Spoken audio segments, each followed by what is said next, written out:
listen there on the balcony.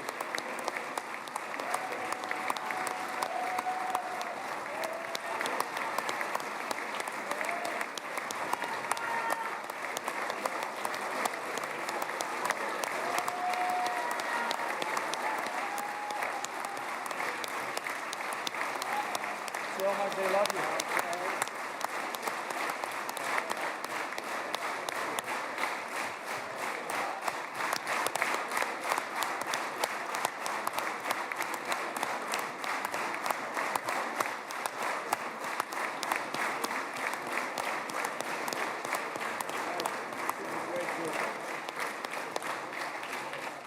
נא לשבת.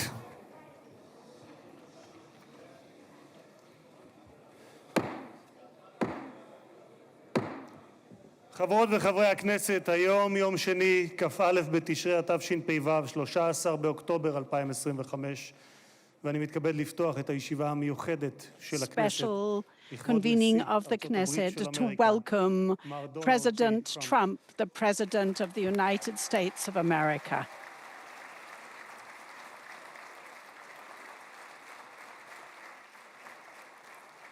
Members of Knesset, before I begin, this is a special meeting. Therefore, there will be no interpolations. If anyone does disturb it in any way, will be asked to leave. There will be no cautions. But yes, you can applaud during this meeting, as you've already seen. President Herzog and his wife, Michal,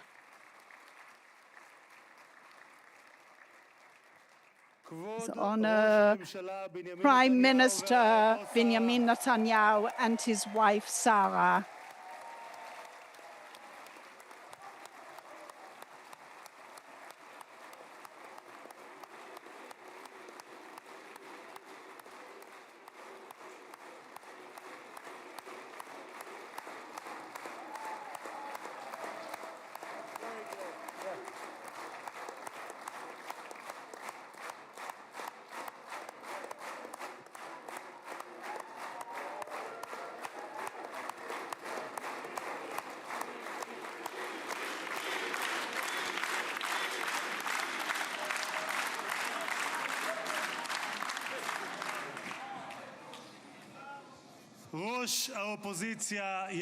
The chairman of the opposition, Mr. Yair Lapid, and his wife, Lihi, ministers, members of Knesset,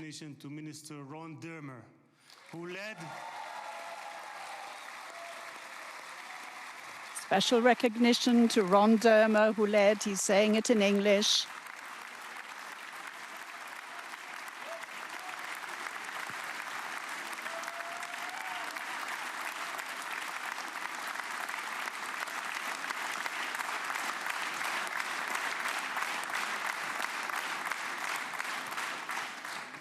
Special recognition to Minister Ron Dermer, who led the negotiations team on behalf of Israel. Thank you, Ron.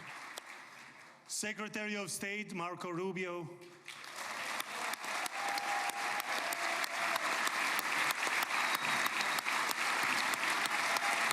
He's speaking in English.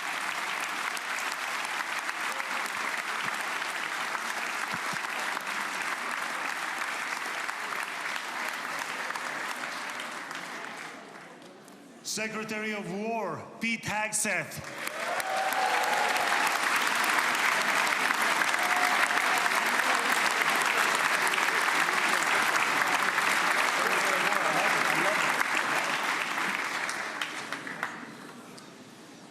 Chairman of the Joint Chiefs of Staff General Dan Kane,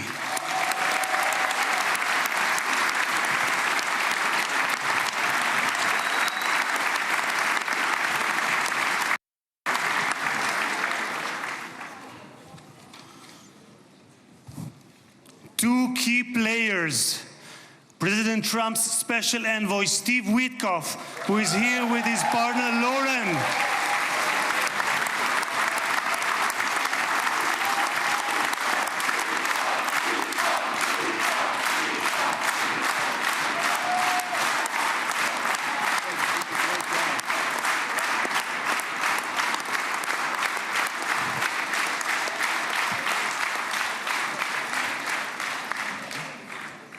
and Jared Kushner, who is here with his wife Ivanka.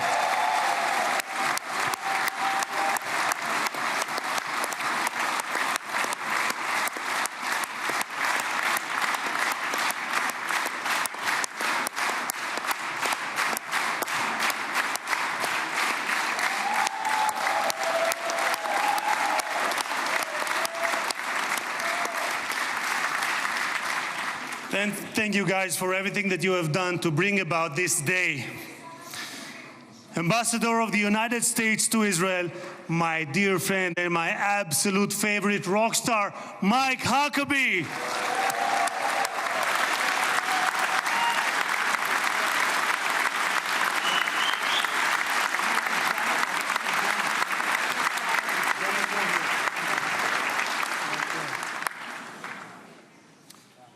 שגריר ישראל בארצות הברית, יחיאל לייטר.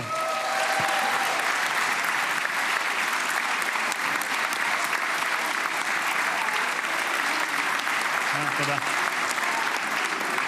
שגרירים וראשי משלחות זרות, ראש עיריית ירושלים, משה ליאון ורעייתו סתווית, סגל א' של המדינה, ראשי גופי הביטחון, אלה שנמצאים איתנו ואלה שבשטח, הרמטכ"ל רב-אלוף אייל זמיר,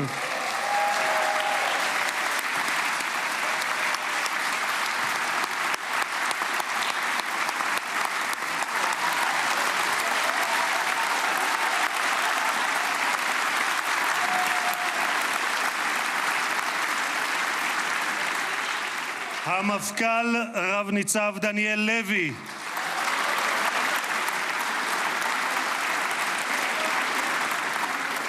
נציב שירות בתי הסוהר רב גונדר קובי יעקבי. הוא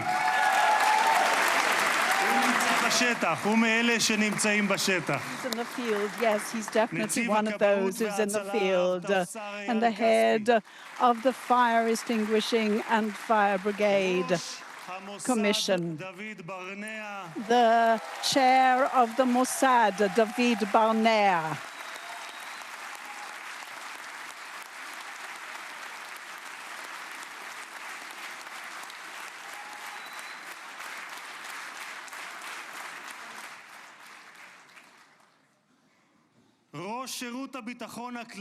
The head of the GSF, David Zini, Major General in Reserves.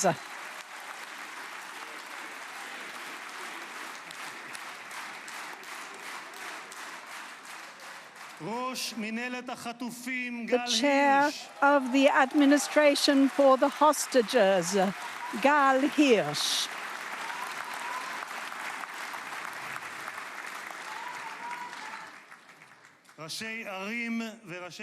Mayors and heads of regional authorities, the Director General of the Knesset, who managed to organize this event, Moshe Edrei, within a matter of 2 days, which normally takes a few months to organize.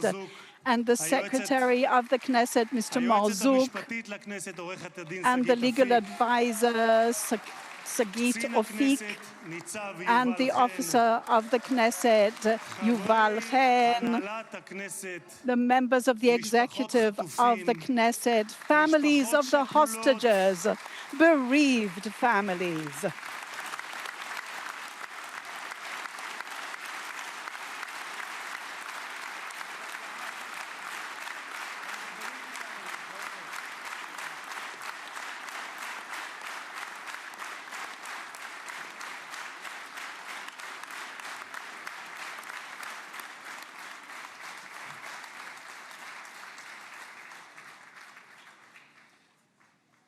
סגל א' של המדינה, מכובדים מהארץ ומהעולם. Civil servants and guests from here and abroad, forgive me if I will not enumerate everyone after this, but dear citizens of Israel, it is a very special honor for me to welcome with you our best friend that Israel has ever had in the White House. Welcome to Israel, welcome Jerusalem, welcome to the Knesset, the President Donald J. Trump.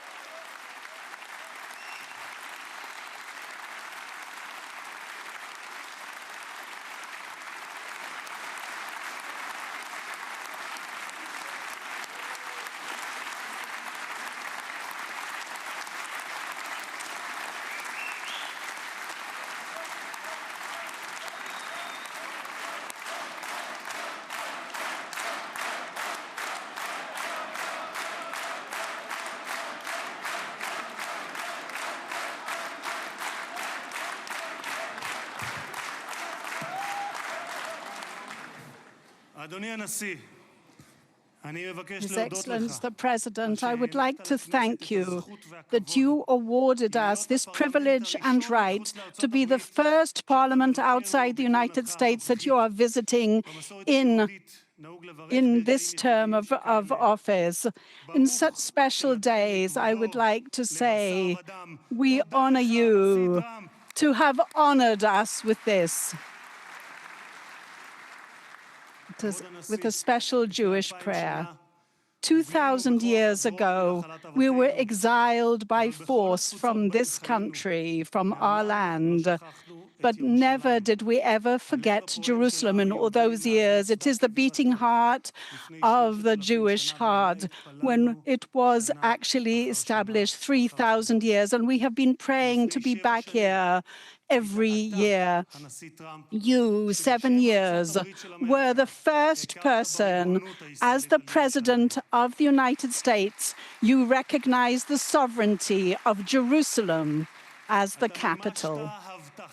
You fulfilled a promise that many presidents before you promised, but only you fulfilled that promise, and you transferred the embassy of the United States to the unified Jerusalem. Thank you, President Trump.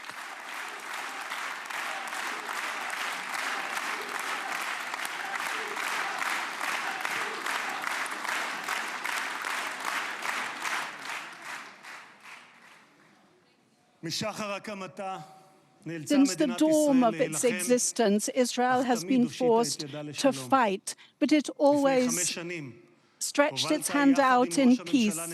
And years ago, you, with Benjamin Netanyahu, you initiated the Abraham Accords.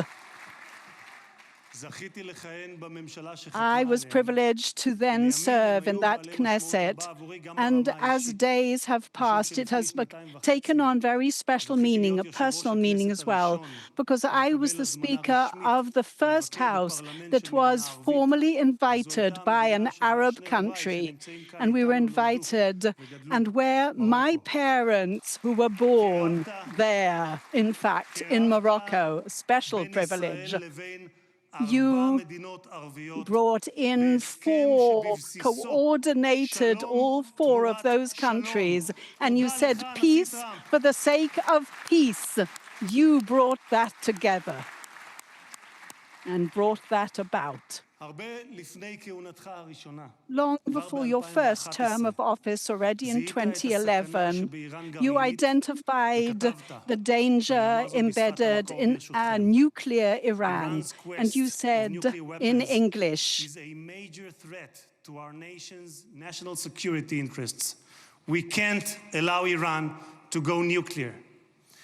That threat on the United States, it means on the entire free world, your consistent stand that put America first, but not alone. You brought with you to the White House in both of these terms of office. 4 months ago, after the Prime Minister Netanyahu opened the Rising Lion campaign, you said you will open up the Midnight Hammer. It was a very brave campaign, but there was nothing like that until you came.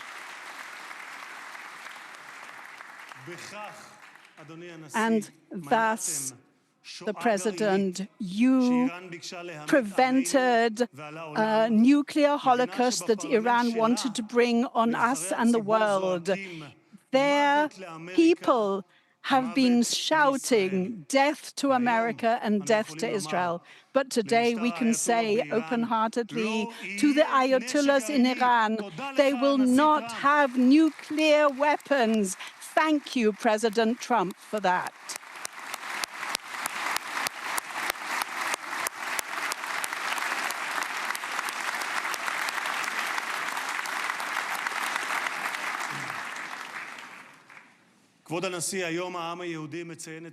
Your Excellency, today we are celebrating the end of the Feast of the Tabernacles.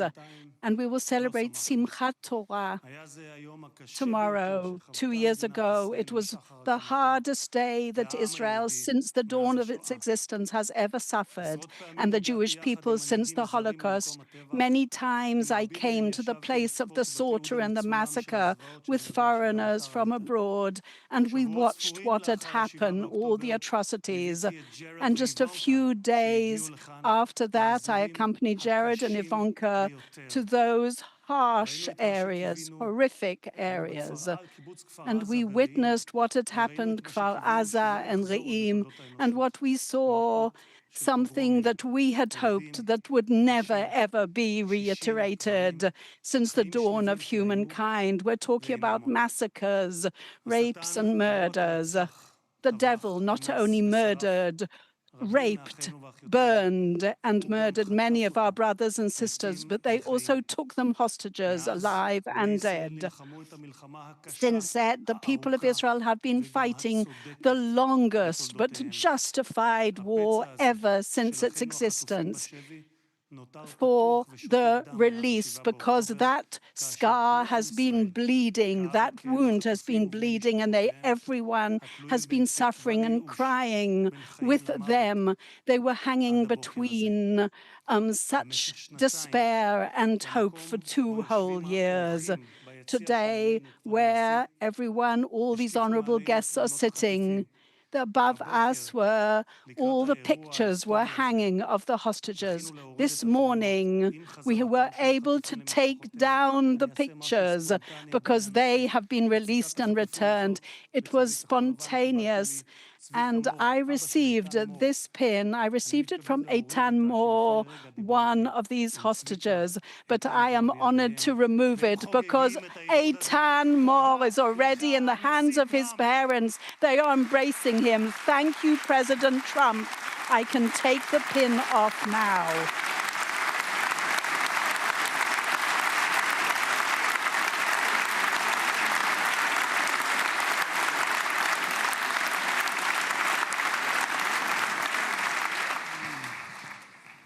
Mr. President, you stand before the people of Israel not as another American president, but as a giant of Jewish history, one for whom we must look back 2.5 millennia into the mists of time to find a parallel, Cyrus the Great.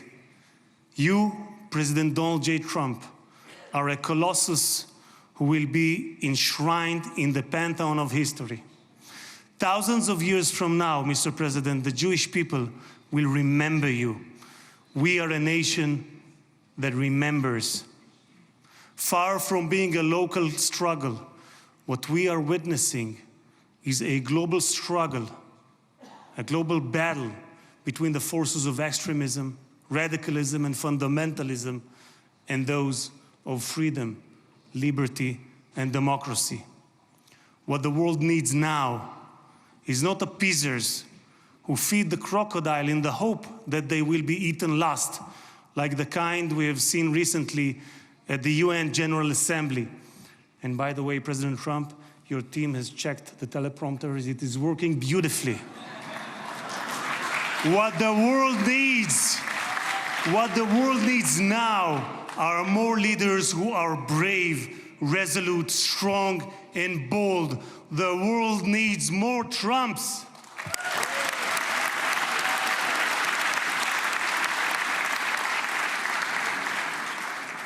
Mr. President, with your permission, I would like to take this moment to address Prime Minister Netanyahu.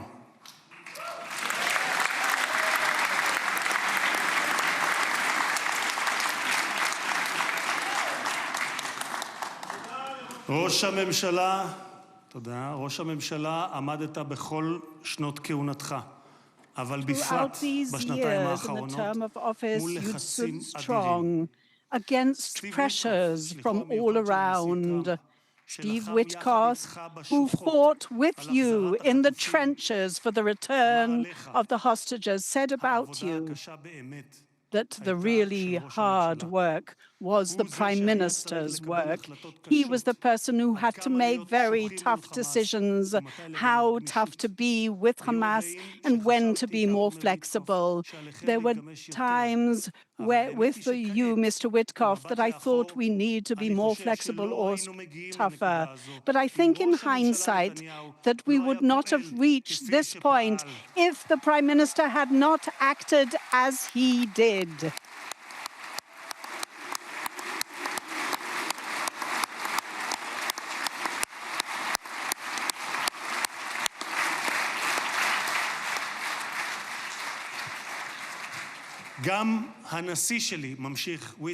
Our president, also you, Mr. President, Donald Trump believes in you as well, that you had to make very, very hard decisions. People who were less courageous would not have been able to make those decisions. Here we are today because Hamas had no alternative. That is what Mr. Witkoff said. They had to. They were constrained to reach that decision. They saw what an army we had, and how we advanced so significantly. And that is what enabled this. That is what the Ambassador Witkoff said. Yesterday, Mr. Prime Minister, the President Trump said that you are the right person at the right time. And I am proud to say from here in the eyes of the world that thanks to you, we reached these achievements that we reached. It was thanks to you. Thank you.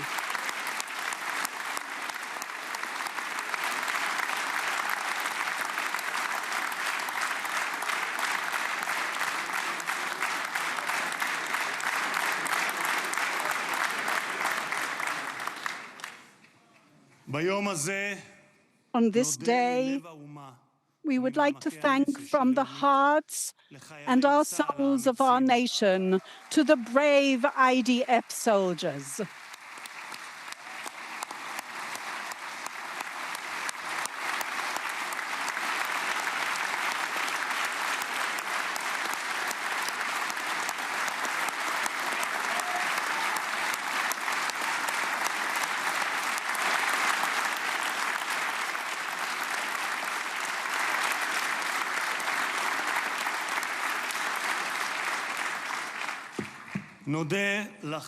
We would like to thank the brave IDF soldiers who soared ahead as lions and sacrificed and endangered their lives for the sake of Israel. Some of them had to sacrifice their lives, and we would like to bow their heads and the bereaved families.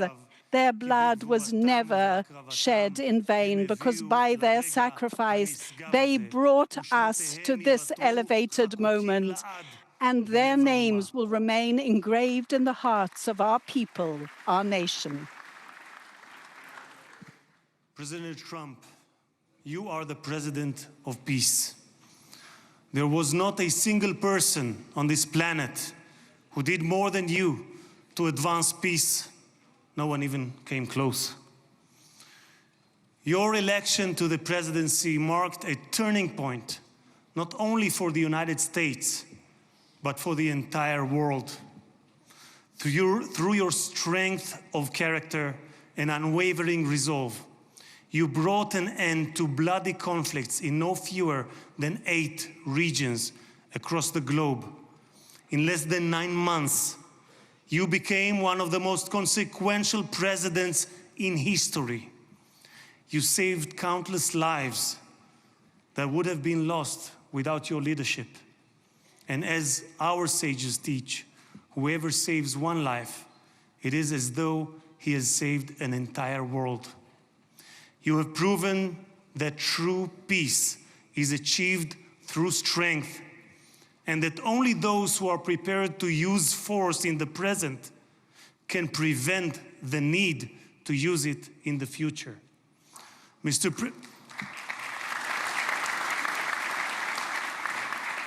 President, you, more than any other individual, are deserving of the highest recognition for your efforts in promoting peace.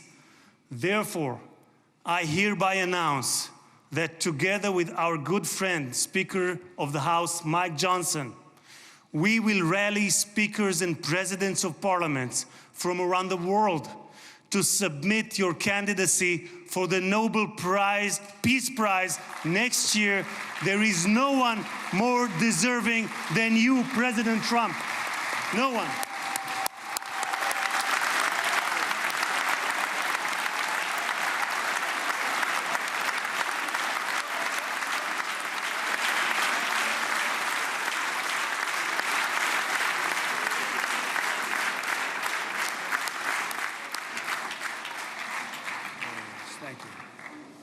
אדוני הנשיא, אנחנו ניצבים בפני ההיסטוריה Your ברגע Excellency, the נשגב שיחקק President, לדורות. we are זה יום מאוד מרגש standing at a historic moment that will be written in the annals of history. This is such a moving moment that we have wished and prayed for. In Jeremiah, we read in the Bible about the mother who is crying for her sons, with the tears streaming down her cheeks. She said that our brethren will come back from the land of the enemy, and the sons and daughters will return to their borders. I would like to wish a speedy and full recovery to all the wounded and to the hostages. How good that you are home. President Trump, let us pray that God Almighty will wish you, your country, your family, and all your citizens, and may there be peace on you and all of us. May God bless the United States of America, and may God bless the state of Israel. Toda rabba v'chag sameach. Thank you very much, and we wish you a very Chag Sameach, a good Feast of the Tabernacles, the Jewish festival that takes place today and tomorrow.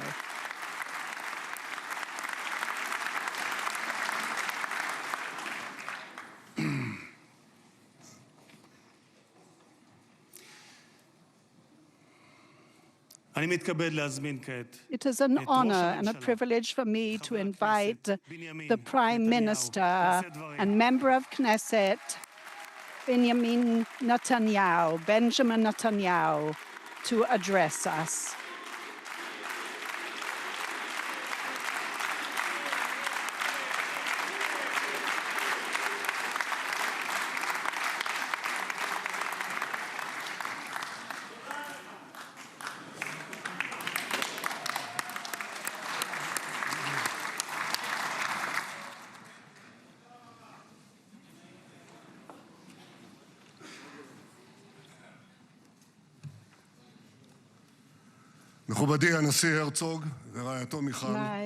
The distinguished, His Excellent, the President of Israel, Mr. Herzog, and his wife Michal, and all distinguished guests, headed by our great friend, the President of the United States, President Donald J. Trump.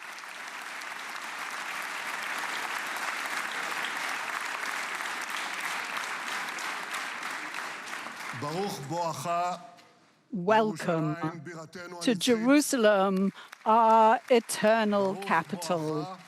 Welcome to Israel.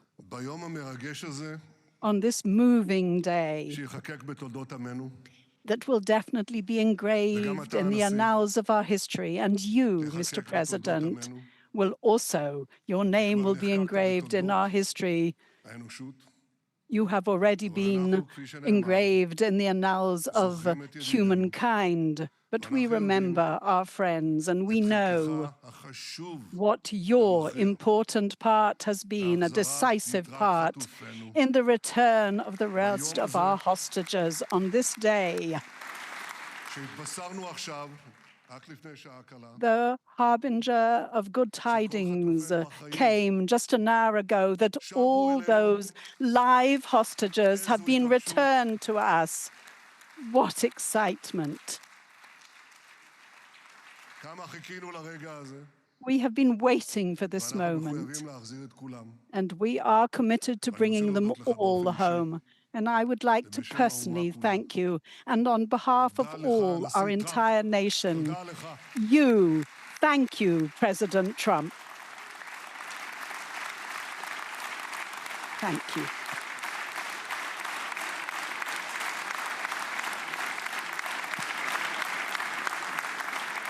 Now, I know that the teleprompters are working well, though I'm not using them.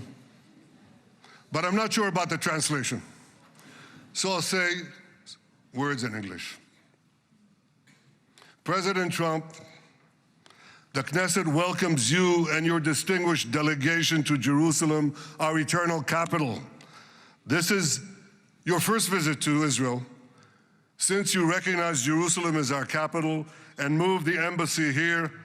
Thank you, President Trump, for that.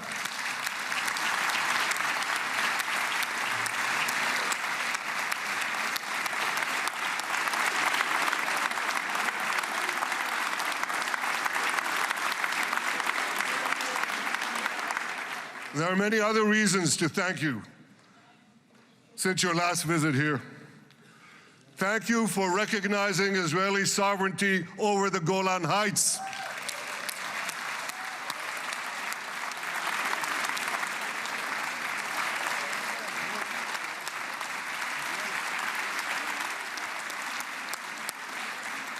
Thank you for standing up to the lies against Israel in the United Nations.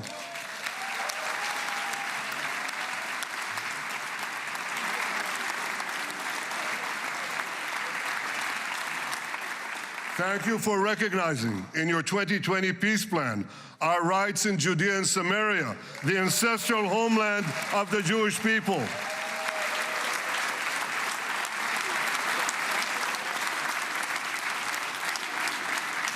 Thank you for brokering the historic Abraham Accords.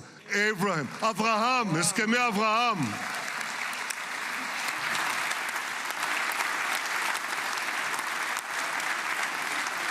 Thank you for withdrawing from the disastrous Iran nuclear deal.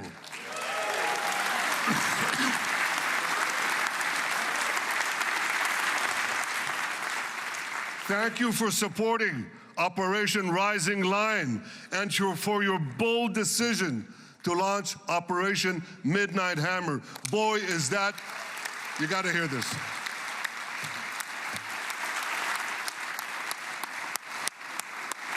This is the most fitting name ever named for a military operation, because a little after midnight, you really hammered them. Oh, yeah.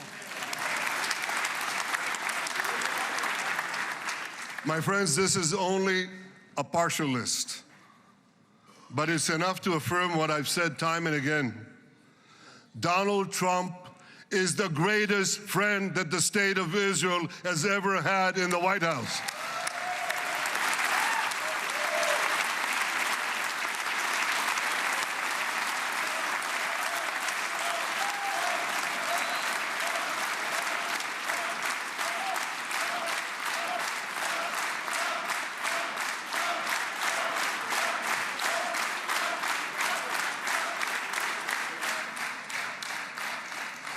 No American president has ever done more for Israel. And as I said in Washington, it ain't even close. It's really not a match. Mr. President, today we welcome you here to thank you for your pivotal leadership in putting forward a proposal that got the backing of almost the entire world. A proposal that brings all our hostages home.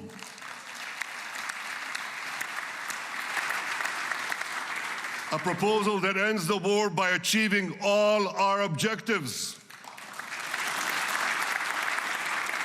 A proposal that opens the door to an historic expansion of peace in our region and beyond our region. Mr. President, you are committed to this peace. I am committed to this peace. And together, Mr. President, we will achieve this peace. We've done it before. We've done it before in the Abraham Accords, and we'll do it again. Mr. President, today the Jewish calendar marks the end of 2 years of war. That war began on October 7th, on the Jewish festival of Simchat Torah. You always tell me, and you tell the world, remember October 7th. Mr. President, we remember. We remember the thousands of Hamas terrorists who stormed into our towns and kibbutzim. We remember the 1,200 people Hamas savagely slaughtered in cold blood, including dozens and dozens of Americans. We remember entire families burnt alive as they embraced each other. We remember the beautiful young Israelis brutally gunned down at the Nova Music Festival. We remember the hundreds of our citizens who were dragged into the dungeons of Gaza, including 12 Americans, men and women, young and old, babies and elderly Holocaust survivors. My friends, Mr. President, Donald, these monsters take babies as hostages. In response to this barbaric attack on October 7th, Israel did what it had to do. With indomitable courage, we set out to defend our people, to defeat our enemies, and to release our hostages. Our heroic soldiers fought like lions. They fought on the front lines of civilization and barbarism. Israel achieved amazing victories over Hamas and the entire Iran terror axis. Sinwar, Dev, Hania, Nasrallah, Assad, they're all gone.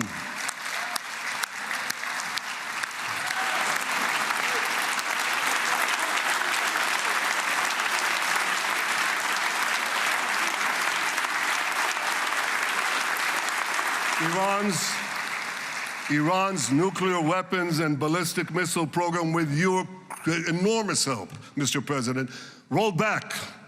Half the Houthi leadership wiped out. But the price of this victory, the price of these victories, has been heavy. Nearly 2,000 of Israel's finest were lost, nearly half in battle. They left behind parents, spouses, siblings, and children. Their love and laughter, their promise and potential were lost forever.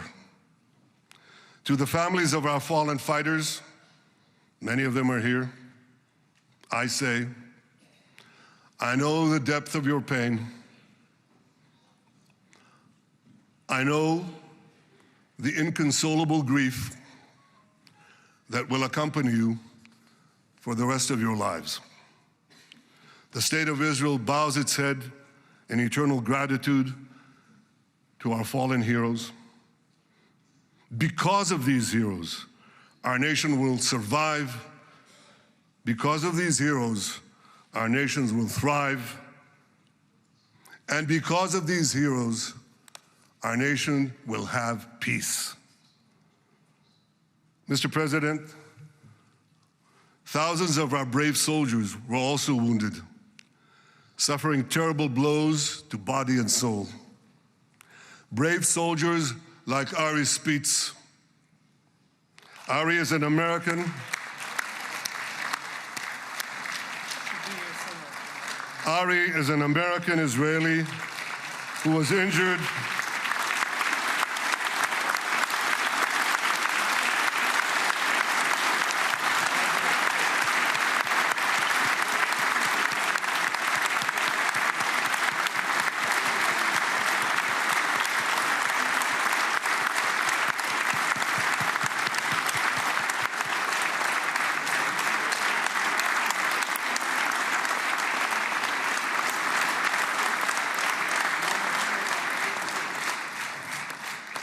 Ari is an American Israeli who was injured in Gaza while searching for Hamas terrorists and weapons.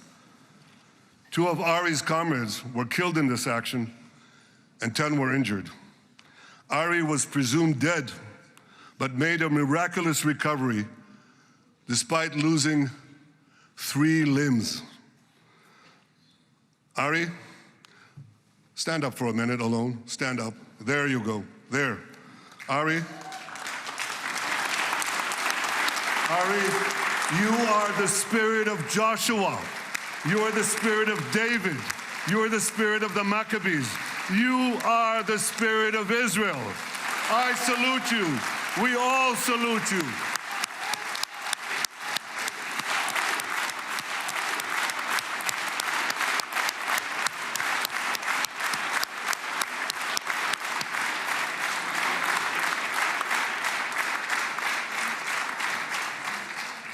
Sabine Tassa of Kibbutz Netiv HaAsara is watching us today from the Israeli consulate in Los Angeles. Sabine lost her husband and her oldest son on October 7th. She is the mother of 3 other boys. 2 of them, Koren and Shai, witnessed their father jump on a Hamas grenade to save his 2 sons. We all saw the film of those 2 boys crying out in pain, "Father is dead. Why? Why did God save me?" Mr. President, my friend Donald, I've seen some very tough things in my life, but I couldn't bring myself to watch those boys suffering again. So I didn't see this film except once. Yet Sabine, their mother, has had the strength and fortitude to show this film across the world. And my wife Sarah and I asked her, "Sabine, how do you do it? Why do you do it?" And she answered, "I do it to show the entire world the monsters Israel is fighting and the justice of our cause." This is what she's doing once again in Los Angeles. Sabine, you can hear me now, so I want to tell you on behalf of all of us, you embody the spirit of our biblical heroines, Deborah, Ruth, and Esther. You too are the spirit of Israel, and we all salute you.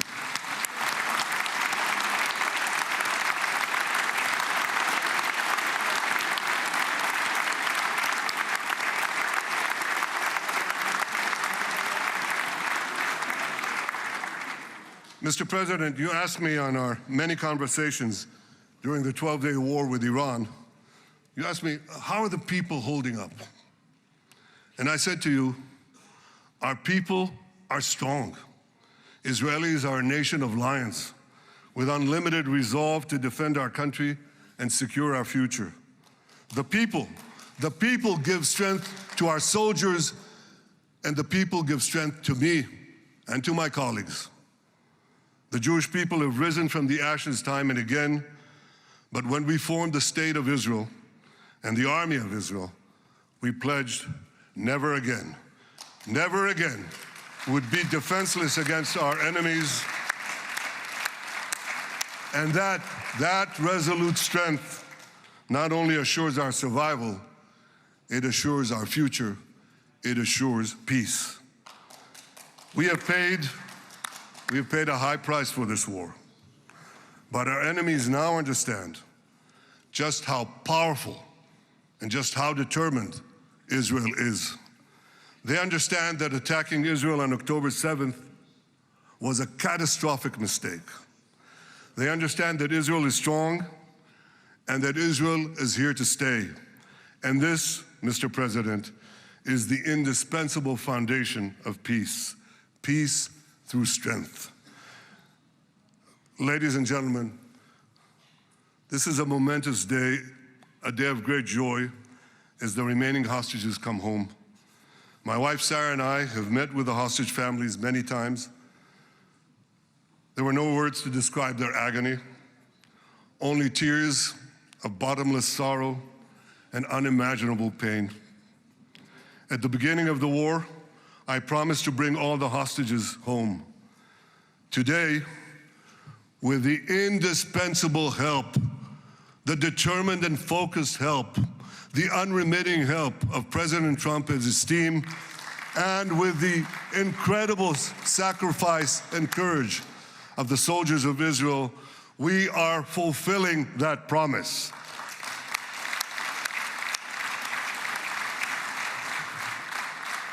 It has been a long journey to get here. In the first week of the war, our brave soldiers put military pressure on Hamas, and the international community put diplomatic pressure on them.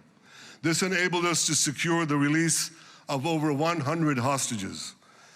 In heroic rescue attempts behind enemy lines, Israel's special forces rescued 8 live hostages and brought back the remains of dozens more. But as time went on, we all know what happened. The diplomatic pressure was turned on its head. More and more governments bought into Hamas's false propaganda. More and more governments succumbed to anti-Semitic mobs in their own countries. They just turned on Israel. They called for us to surrender to Hamas demands, just leave Gaza immediately, they said, end the war without committing to disarm Hamas, without committing to demilitarize Gaza. Had Israel succumbed to those demands, not only would Sinwar, Nasrallah, Assad, and Iran's missile and nuclear program remain intact. Not only that, because in no time, the Hamas killers would be back on the border fence, ready to repeat the horrors of October 7th again and again, as they vowed to do. But just at that point of maximum pressure on Israel, a man named Donald J. Trump was elected President of the United States.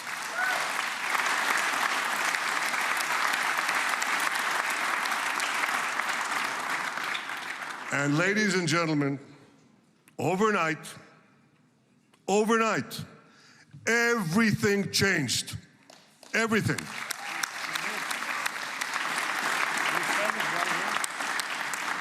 Mr. President, thanks to your unequivocal backing of Israel, we secured a second hostage deal within weeks of your election. And in the months that followed, we worked closely together to forge a path to bring the remaining hostages home and end the war. End the war in a way that ensures the disarming of Hamas, the demilitarization of Gaza, and that Gaza would never again pose a threat to Israel. 2 months ago, you fully backed my decision to send the IDF into the last Hamas stronghold in Gaza City. You shared my view that this military pressure would help free the hostages. And despite all the criticism, all the naysayers, we were right. Hamas caved in. And 2 weeks ago, you succeeded in doing something miraculous. You succeeded in doing something that no one believed was possible. You brought most of the Arab world, you brought most of the world behind your proposal to free the hostages and end the war. I want to thank Steve Witkoff, Jared Kushner, and Ron Dermer for their great contribution to this effort.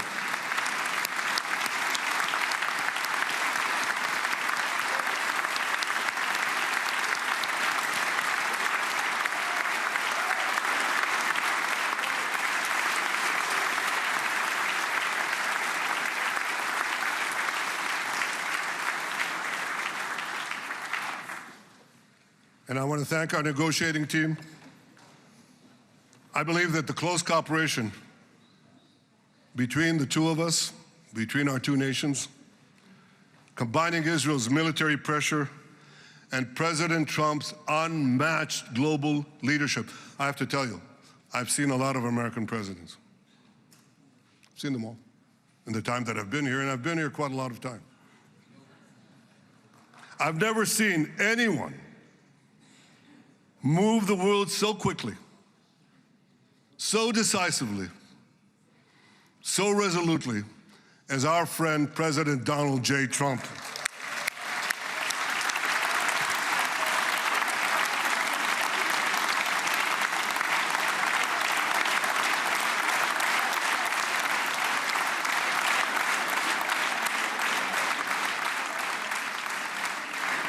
With our military pressure and President Trump's global leadership, we achieved this historic moment. It's a moment of indescribable joy as our nation embraces our sons who are coming home. Mr. President, this week, Jews around the world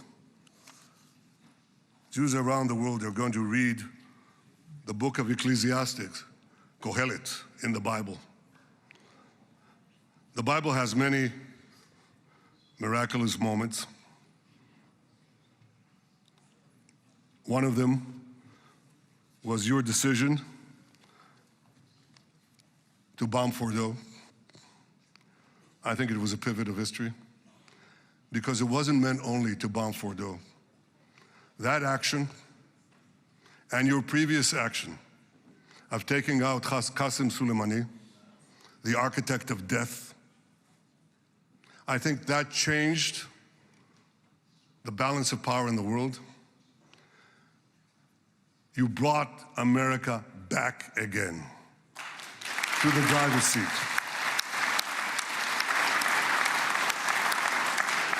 Now, I said that we're going to read this week the book of Ecclesiastes. It's not a book of action. It's a book of meditations, of thought, a perspective on life and on death. And in this book, we read the immortal words of King Solomon. To everything there is a season, and a time for every matter under heaven. Et milchama ve'et shalom. A time for peace and a time for war. The last 2 years have been a time of war. The coming years will hopefully be a time for peace.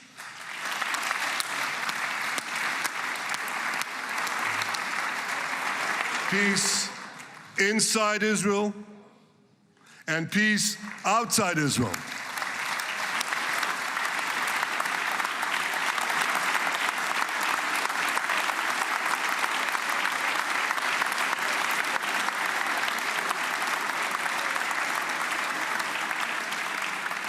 I look forward to continuing marching with you on the path we paved together with the Abraham Accords. Under your leadership, we can forge new peace treaties with Arab countries in the region and Muslim countries beyond the region. Abraham's children will work together to build a better future, a future that will unite civilization against barbarism, light against darkness, and hope against despair. And my friends, I believe that with President Trump's leadership, this will happen a lot faster than people think.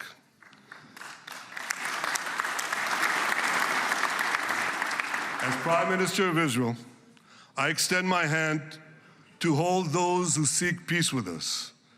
No one wants peace more than the people of Israel. Israel will always remain vigilant in defending itself, and Israel will always remain full of hope. Hope is our national anthem. Hope is our creed. Hope is our strength. It is time, my friends, to realize that hope and expand the circle of peace. Mr. President, thank you for all you have done for us.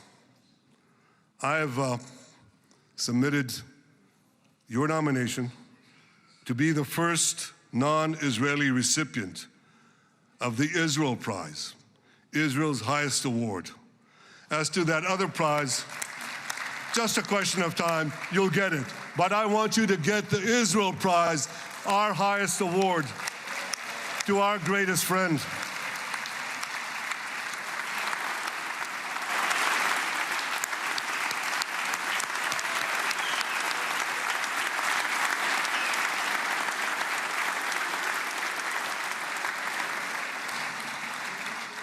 When others were weak, you were strong. When others were fearful, you were bold. When others abandoned us, you stood by our side. On behalf of the government and people of Israel, I thank you for your extraordinary friendship. Thank you for helping bring our hostages home. Thank you for supporting Israel's march to victory. Thank you for paving a path to peace. מכובדי נשיא ארצות הברית, ידידי דונלד, ברוך הבא לישראל. Of the United States, welcome to Israel, welcome to Jerusalem, welcome on this propitious moment. And blessed be those who have reached this moment, this momentous moment. It's a prayer from the Bible.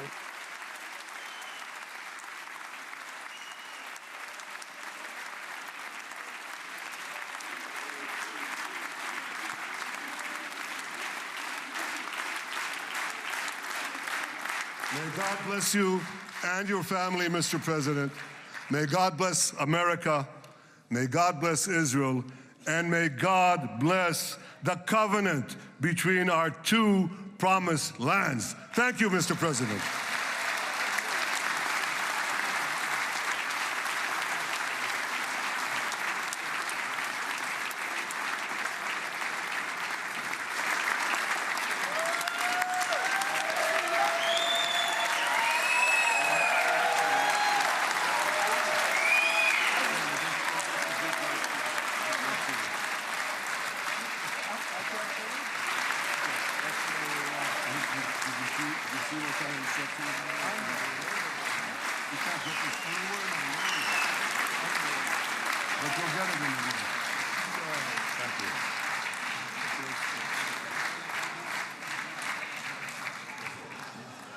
The President.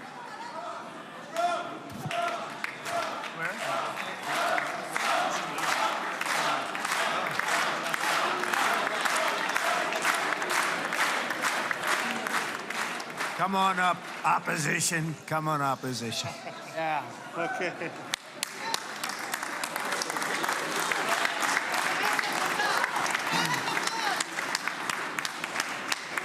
אני מתכבד להזמין כעת את ראש האופוזיציה, Chairman חבר of the הכנסת opposition, יאיר member לפיד. of Knesset, Yair Lapid.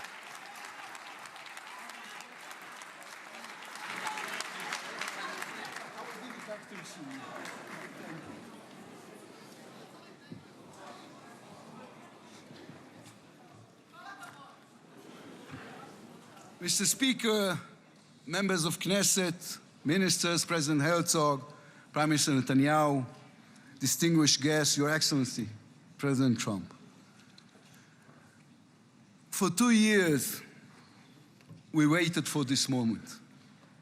2 years of sleepless nights, 2 years without air in our lungs. Our eyes are filled with tears today. Our hearts are filled with gratitude. Our children are coming home.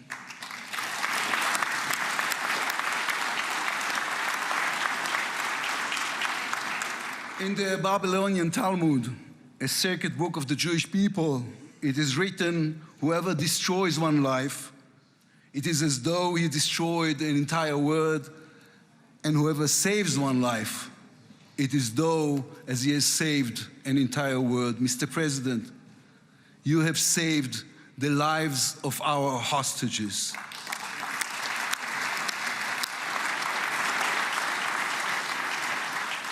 But you saved so much more. You have saved the souls of the bereaved whose loved ones now will be brought home for burial. You have saved thousands of soldiers who will now not fall in battle. And you have saved millions from the horrors of war. You have saved more than one life, and each life is an entire world. This is a historic moment, and the reminder that history is shaped by people.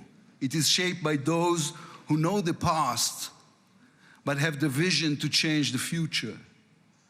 When you were elected, you declared that you would be the president of peace. You have kept your word. The fact that you were not awarded the Nobel Peace Prize is a grave mistake by the committee. But they will have no choice, Mr. President. They will have to award it to you next year.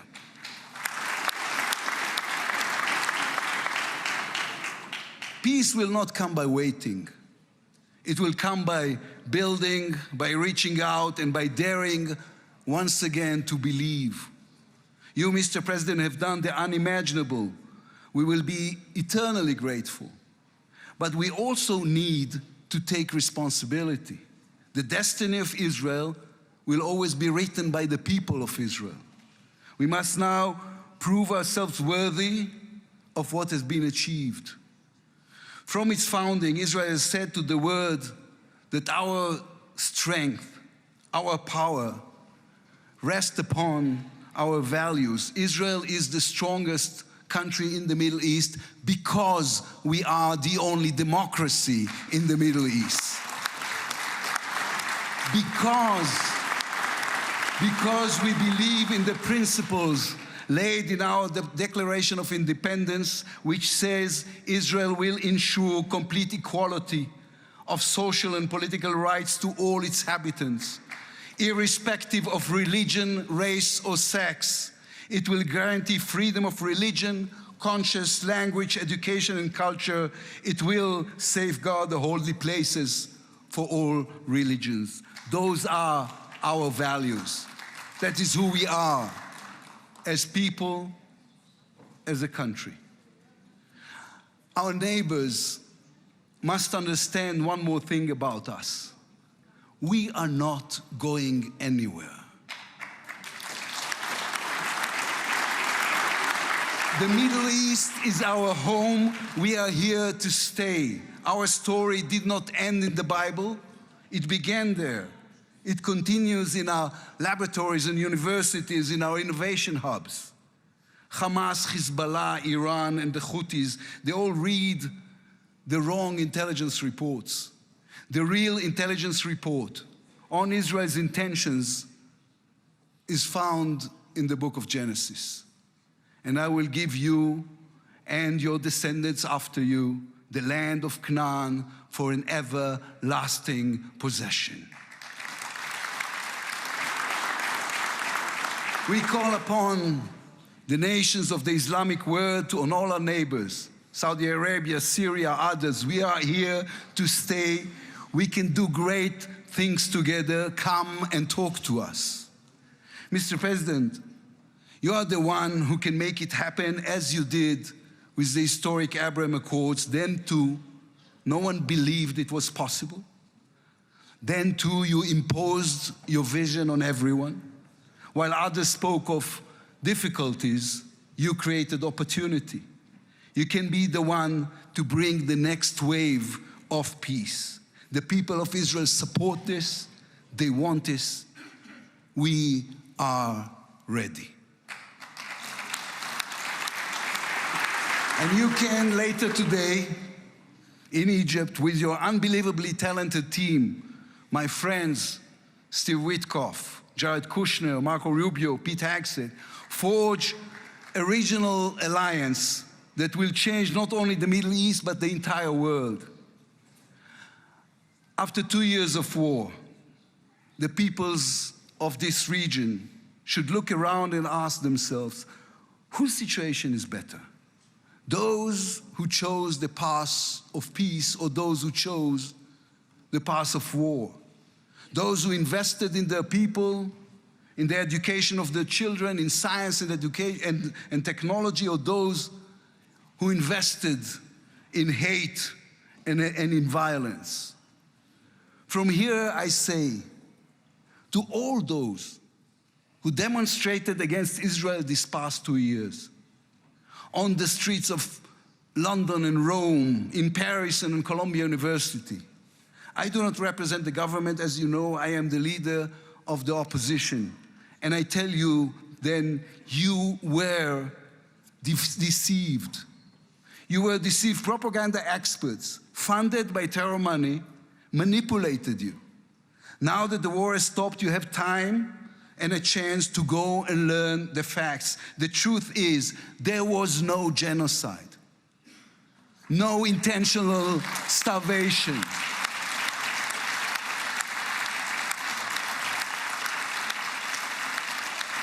The truth is, there was an army and a country fighting in the most complicated conditions imaginable against terrorists who send their own children to die for a follow-up, who use their own children as human shields.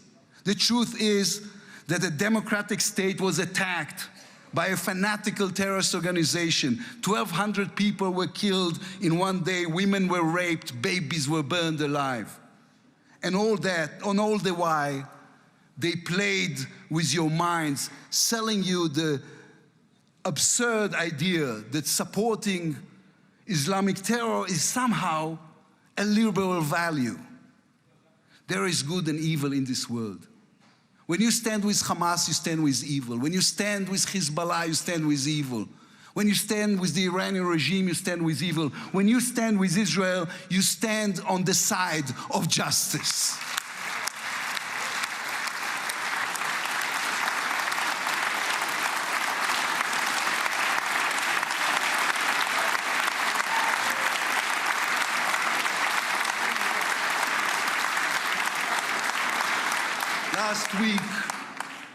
Last week I attended the 7th October memorial ceremony. An inspirational woman called Galit Dan spoke on stage. Galit had a daughter, Noya, a 13-year-old girl who was autistic like my daughter. And Noya was full of light. She loved Harry Potter. On that dark day, Noya was sleeping at her grandmother's, Carmela's house in Kibbutz Nir Oz. Carmela was 80 years old. Their bodies, grandmother and granddaughter, were found embraced. They were murdered together. On stage at the ceremony, Galit said a sentence that moved us all. We don't want revenge, she said. We want redemption. Today, the redemption begins. Israel has endured 2 terrible years on the battlefield and in the international arena. But in those 2 years, we also rediscovered our own greatness. We remember how good we can be. Our pilots who took control of the skies over Iran. Our industries leading the world in technology. Our civil society, which reached out to help every victim of the war. We will move forward toward a different future. Our heroic soldiers who saved us all will fold away their uniforms and rise as teachers and engineers, scientists and innovators, investors and small business owners.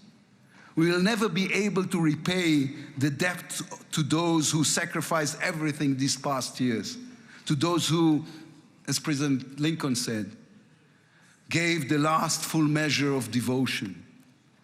We can only be worthy of them, worthy of their sacrifice. Mr. President, allow me to speak also to the businessman in you, the deal maker who understands value. If there were one stock in the world I would invest in today, it is the State of Israel. If there were one nation that deserves unrestricted access to GPU chips, to AI and SMR technologies, to American markets, it is the State of Israel. Israel's future is intertwined with our eternal alliance, our strategic and moral covenant with our greatest friends, the United States of America. This war is over.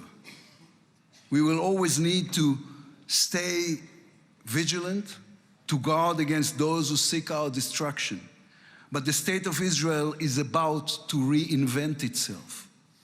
The challenges ahead demand not only strength, but a new vision. It's time to take a new path, to be a nation that is advanced and thriving and peace-seeking. We have waited for this moment, for the end of the war, for the return of the hostages, for the chance to rechannel our grief and loss into the energy needed to rebuild our nation. Thanks to you, Mr. President. Thanks to our soldiers, our lions. Thanks to the millions of great Israeli patriots who filled the streets and the square and never, not for one moment, gave up on the hostages. Thanks to all of them, the strength within us can now rise, succeed, and build for our future and for our children. Thank you very much. God bless the United States of America. Am Israel Chai.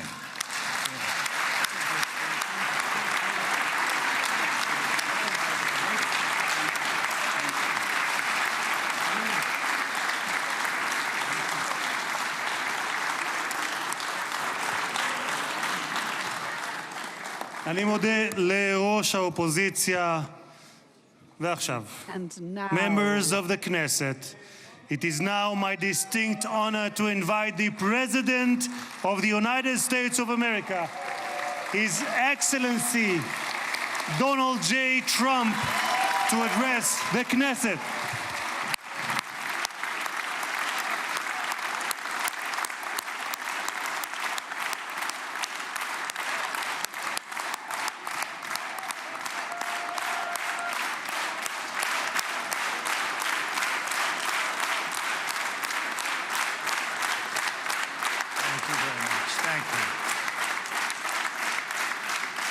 Thank you very much, everybody. It's a great honor. Nice place. Very nice place.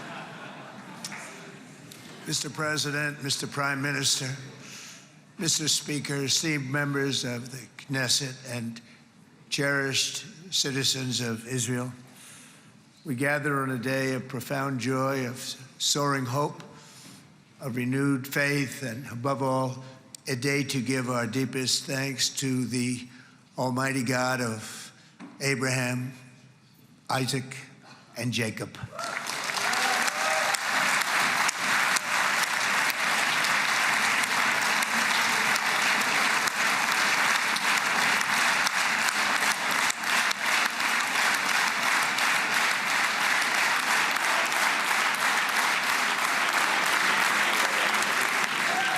After 2 harrowing years in darkness and captivity, 20 courageous hostages are returning to the glorious embrace of their families, and it is glorious.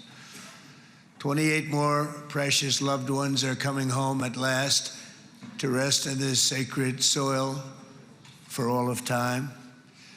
And after so many years of unceasing war and endless danger, today the skies are calm, the guns are silent, the sirens are still, and the sun rises on a holy land that is finally at peace, a land and a region that will live, God willing, in peace for all eternity.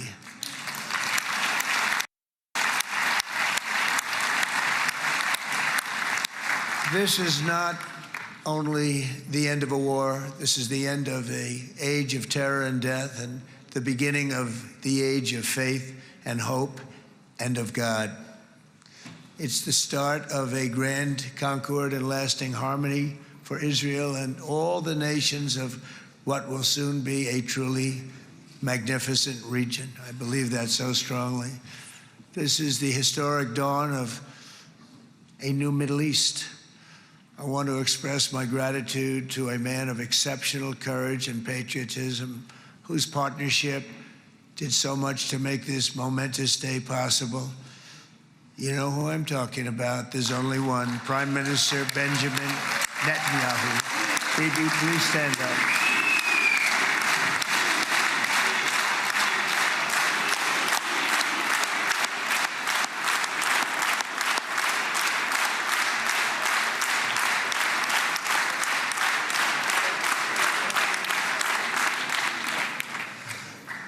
And he is not easy, I want to tell you. He's not the easiest guy to deal with, but that's what makes him great. That's what makes him great.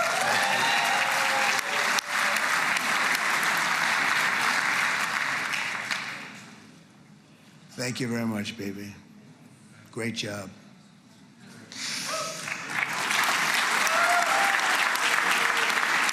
And let me also convey my tremendous appreciation for all of the nations of the Arab and Muslim world that came together to press Hamas to set the hostages free and to send them home. We had a lot of help. We had a lot of help from a lot of people that you wouldn't suspect, and I want to thank them very much for that.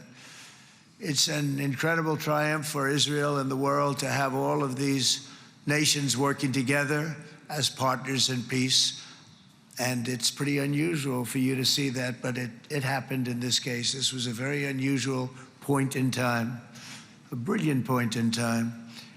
Generations from now, this will be remembered as the moment that everything began to change, and change very much for the better. Like the USA right now, it will be the golden age of Israel and the golden age of the Middle East. It's going to work together. I'd like to thank several great American patriots for their invaluable help in getting something done that almost everyone thought was absolutely impossible. We were wasting our time. So many people said, "You're just wasting your time."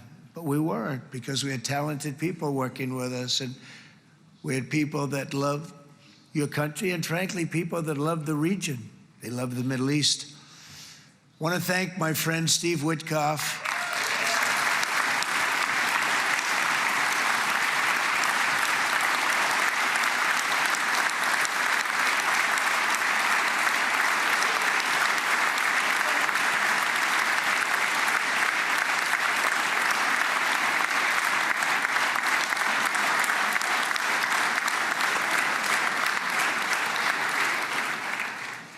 You know, Steve was chosen by me. He never did this before, but I knew him as a few things. He was a great businessman, but I know a lot of great businessmen, to be honest with you. He had tremendous negotiating skills, but I know a lot of people that negotiate pretty well, although it is an art. But there are people that can negotiate pretty well. But most importantly with Steve, he's just a great guy. Everybody loved him. Everybody. I mean, I know some negotiators that are so good, but you wouldn't have had peace in the Middle East. It would be in World War III right now with some of these guys. Everybody loves Steve, and they respect him, and they somehow can relate to him. I've known him for many years, and I've seen it over and over again.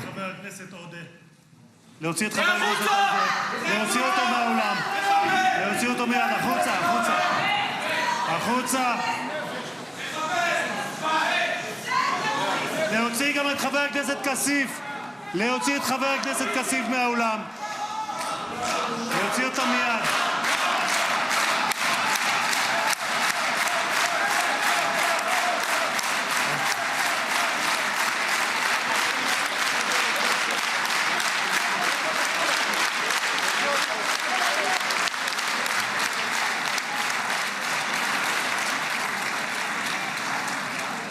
Sorry for that, Mr. President. Thank you. Please.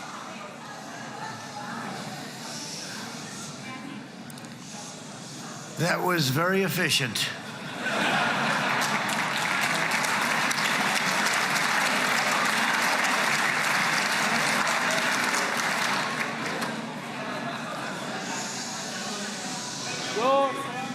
So back to Steve. He's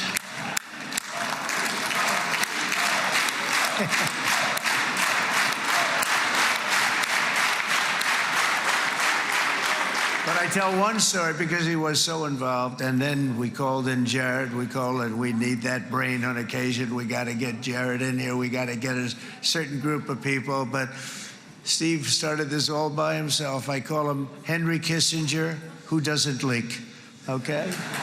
Henry is a big leaker. He leaked. Steve doesn't leak. Steve just wants to get the job done. He wants to do what's right. But I'll give you just a quick story because, as you know, he's working on the war with Russia and Ukraine, a war that would have never happened if I were president. A shame. 7,000 young soldiers a week are being killed. More than that this last week. It's a shame. Should have never happened. But it did happen, and we won the race, and I took over this horrible war that's been raging, and I thought it would be easily settled. I thought it was a hell of a lot easier than doing what we just did very successfully with Israel and a lot of other people.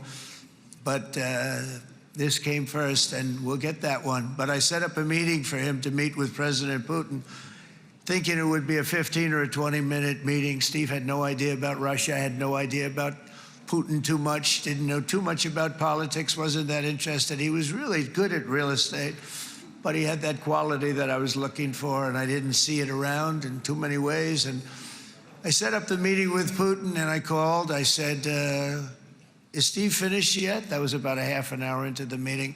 No, sir, he's not. He's still inside. This is in Moscow.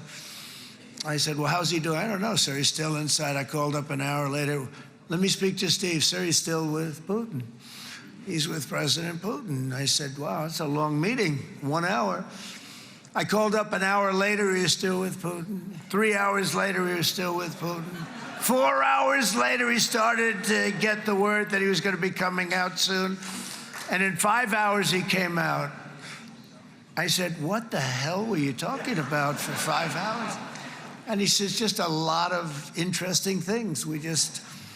We're talking about a lot of interesting things, including what he went in there for, but you can't talk about it for 5. You can talk about it for a certain period of time, and you know what you're getting. But that's a talent. That's a talent, where you can do that. Most people I'd send in, number one, they wouldn't be accepted. Number two, if they were, the meeting would last 5 minutes, and that's what happens with Steve. Everybody loves him. They love him on this side. They love him on the other side. And he really is. He's a great negotiator because he's a great guy. So thank you very much, Steve, very much.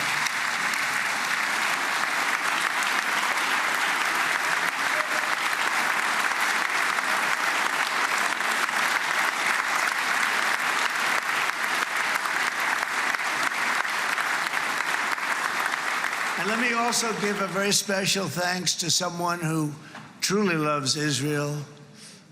In fact, loves it so much that my daughter converted. My daughter converted. I didn't know this was going to happen. And Ivanka's here.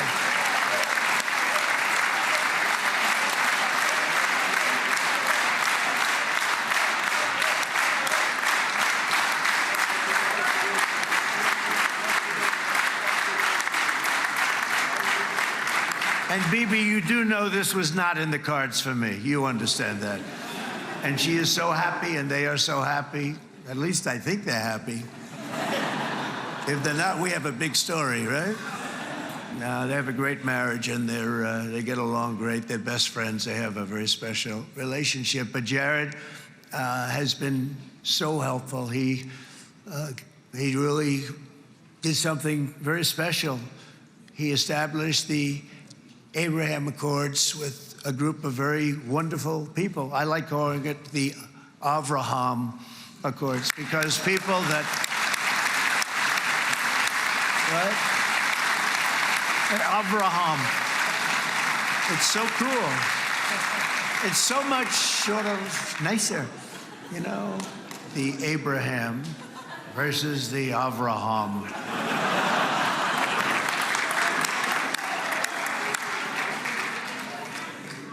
I just don't want to sound too sanctimonious when I do it, so, you know, I sort of split it up. This way we keep everybody happy. But we have some very great talent, and they have no excuses for anything that's taken place, because we had some unbelievably good people working on this. And then you're going to add a man named Marco Rubio, who is also here. That's right.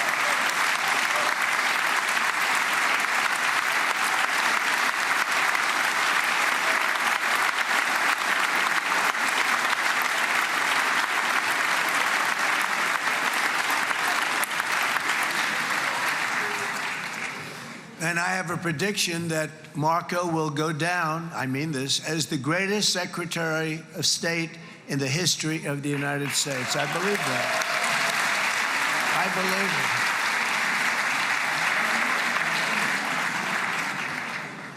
it. And he and I, you know, we really fought it out. You remember, he was tough. He was nasty.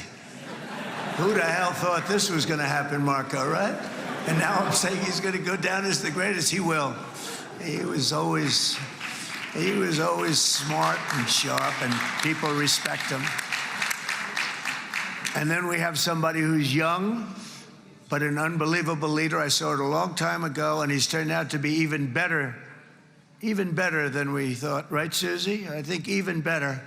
And that's Pete Hegseth, who is our Secretary of War, formerly Secretary of Defense.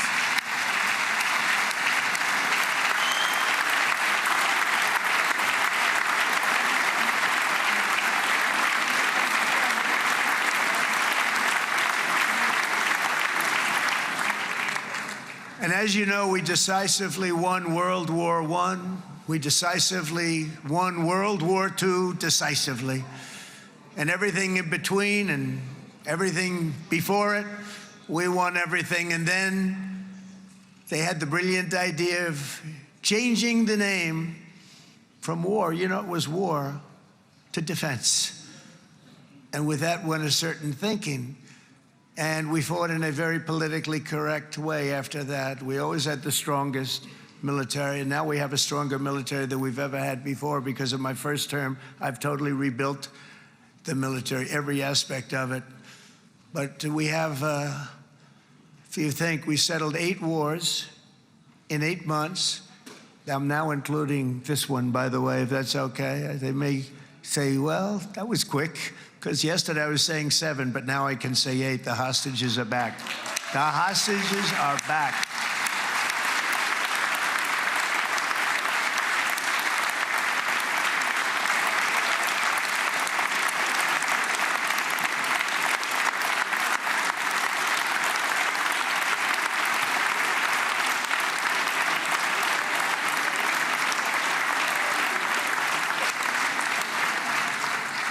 It is a good feeling. Isn't that nice to say? You know, I just said the hostage. First time I said the hostages are back. It feels so good to say it.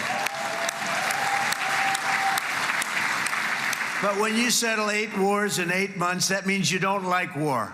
Everyone thought I was going to be brutal. In fact, I remember Hillary Clinton during a debate, she said, look at him, he's going to go into war with everybody.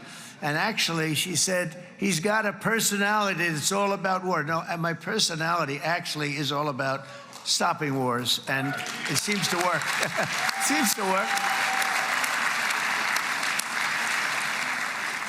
But it also means this name change and our attitude that we're not going to go into a war. But if we do, we're going to win that war like nobody has ever won a war before. We will not be politically correct, but we're not going to be there. And I think, you know, as you mentioned, Bibi, before, peace through strength. And that's what it's all about. The United States has the greatest and most powerful military in the, right now, history of the world. I can tell you we have weapons that nobody's ever dreamt of. I only hope we never have to use them. I rebuilt the military. I was proud to do it, but some of the things I hated to do. I hated certain of the weapons because the level of power is so enormous. It's so dangerous, so bad. But we have to do what we have to do. We make the best weapons in the world, and we've got a lot of them. And we've given a lot to Israel, frankly. And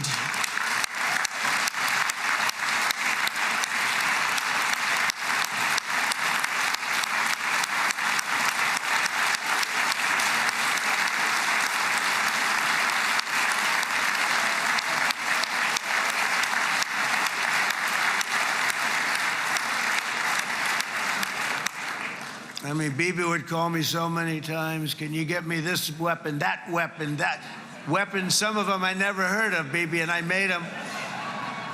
but we'd get them here, wouldn't we? And they are the best. They are the best. But you used them well. It also takes people that know how to use them, and you obviously used them very well. But so many that Israel became strong and powerful, which ultimately led to peace. That's what led to peace. So as we celebrate today, let us remember how this nightmare of depravity and death all began. 2 years ago, on the eve of the Simchat Torah holiday, thousands of innocent Israeli civilians were attacked by terrorists, and one of the most evil and heinous desecrations of innocent life the world has ever seen, the worst slaughter of Jews since the Holocaust. The cruelty of October 7th struck to the core of humanity itself. Nobody could believe what they were witnessing. The United States of America grieved alongside you, and we mourned for our own citizens who were so viciously taken that day. And to all the families whose lives were forever changed by the atrocities of that day, and all of the people of Israel, please know that America joins you in those two everlasting vows: never forget and never again.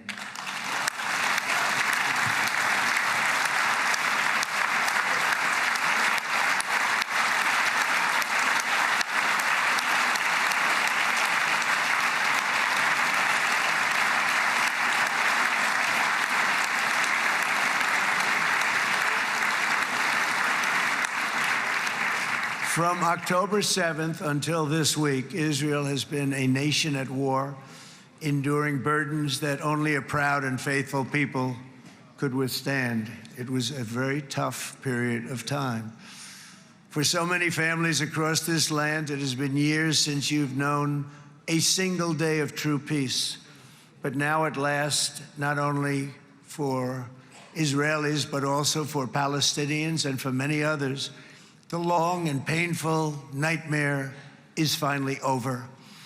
And as the dust settles, the smoke fades, the debris is removed, and the ashes cleaned from the air, the day that breaks on a region transformed, and a beautiful and much brighter future appears suddenly within your reach. This is now a very exciting time for Israel and for the entire Middle East, because all across the Middle East, the forces of chaos, terror, and ruin that have plagued the region for decades now stand weakened, isolated, and totally defeated. A new coalition of proud and responsible nations is emerging, and because of us, the enemies of all civilization are in retreat. Thanks to the bravery and incredible skill of the Israeli Defense Forces and Operation Rising Lion,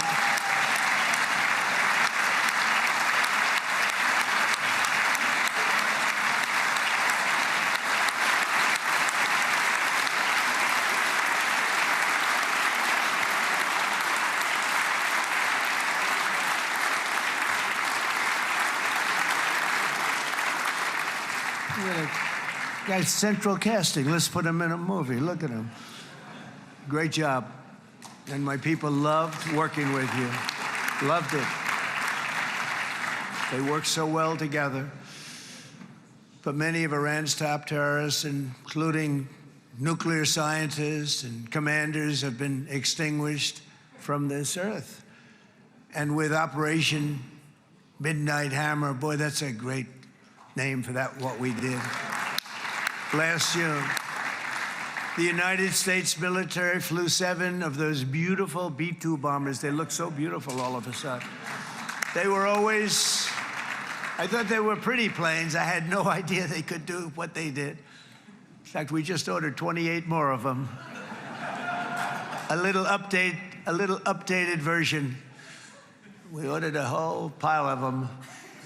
And almost 100 other planes went with them, including fighter jets. And we had 52 tankers, big, beautiful, brand new tankers that were loading them up 4 or 5 times. They've traveled 37 hours back and forth. Think of that. but we had tankers all over the sky for all the other planes. We had the F-22s, the F-35s, F-16s. We had a hell of a lot of planes.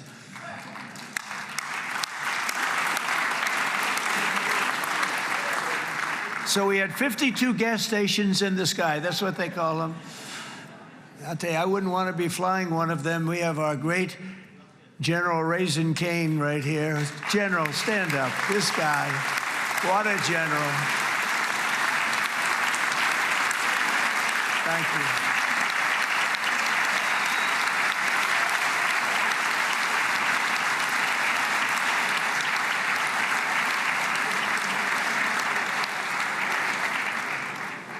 I asked General Cain, I said, you know, we're having problems with ISIS, and I was in Washington, and I asked, how long would it take to defeat ISIS? And my Washington generals told me, 3, 4, maybe 5 years, sir.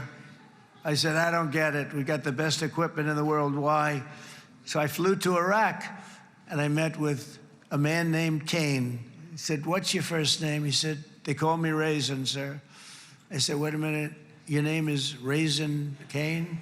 I've been looking for you for a long time. You gotta be kidding. So they told me 3, 4, 5 years to defeat ISIS. And I sit down with him and I say, why is it? I flew there in the dark of night. I landed, I'll never forget it. It's quite a trip. I'm glad I made it because I met him.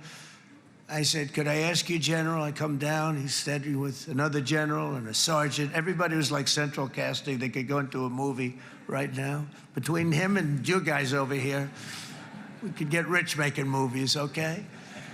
And they got along so great. That's the beautiful thing, that your military and our military, BB, got along so great. But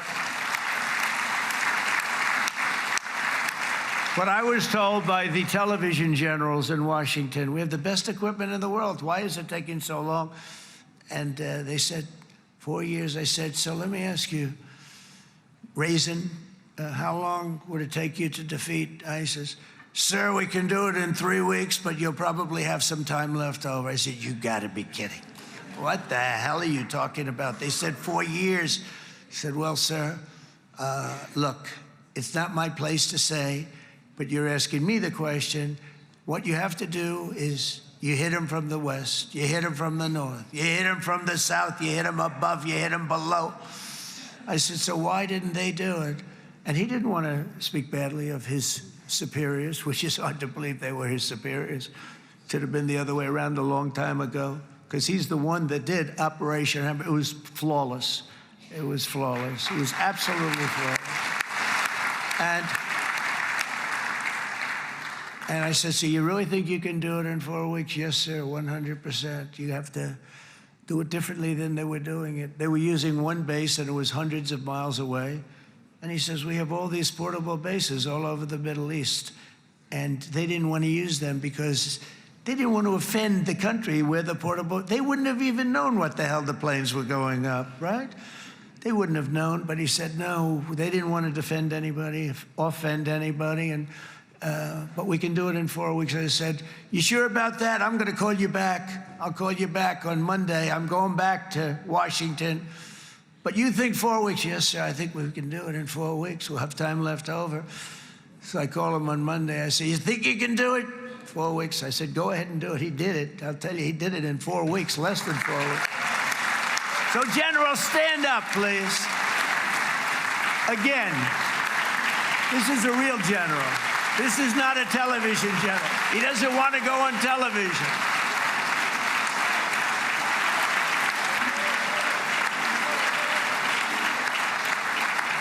He doesn't want to go on television. That's it. The other guys love being on television. So we dropped 14 bombs on Iran's key nuclear facilities, totally, as I said originally, obliterating them. And that's been confirmed, and everybody understands it. Together we stopped the #1 state sponsor of terror from obtaining the world's most dangerous weapons. And if you think about it, if we didn't do that, and assuming we made the same deal that we have today, there'd be a dark cloud over this deal. And number one, it wouldn't happen because the other Arab and Muslim nations really wouldn't feel comfortable making the deal that we have now, right? If Iran had that nuclear weapon that they were about 2 months away from having. They would have had it in 2 months or maybe less than that. They were right at, this was our last shot. They looked at it for 22 years.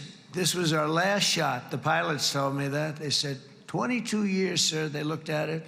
Our predecessors looked, they studied it. 3 times a year would do drills on that exact attack. And boy, did they get it right. But let's assume they didn't, and let's assume there was large-scale nuclear weapons in the hands of Iran. We couldn't be here today. Even if we signed the deal, which we couldn't do because a lot of people would not want to have anything to do with it, we took a big cloud off of the Middle East and off of Israel.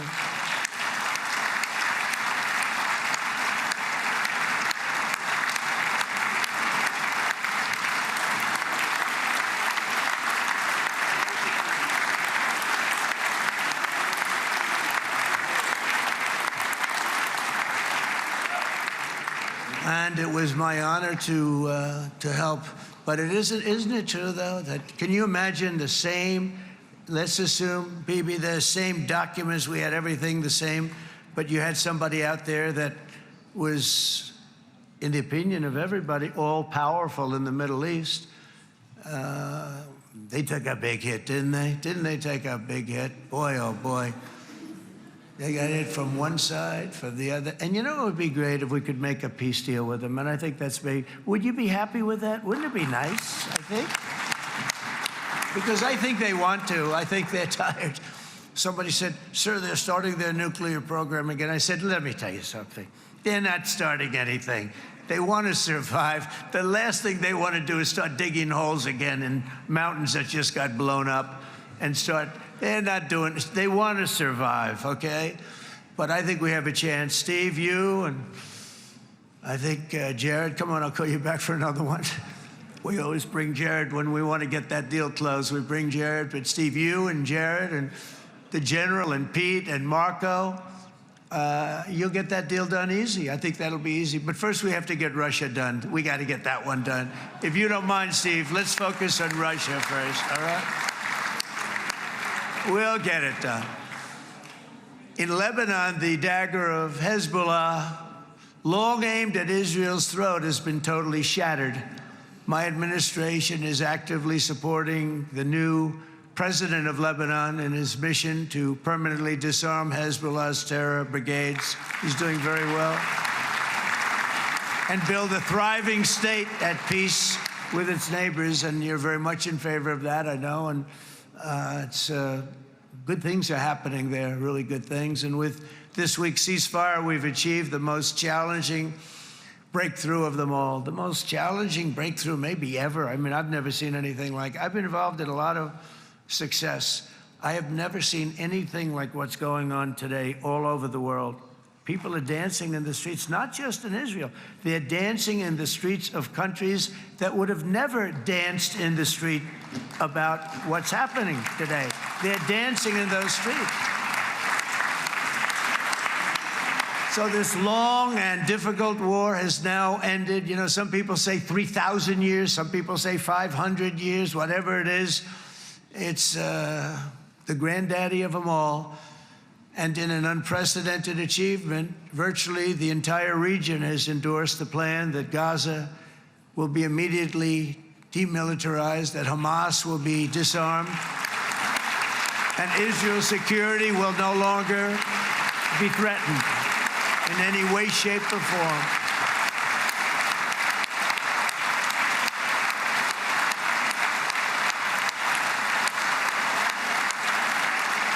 So Israel, with our help, has won all that they can by force of arms. You've won. I mean, you've won.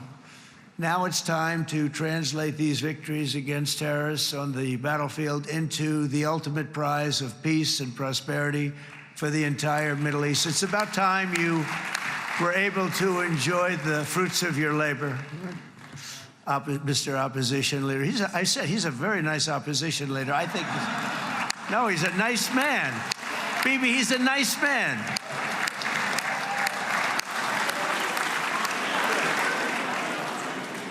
He knows what he's doing, right? No, he's a very nice guy.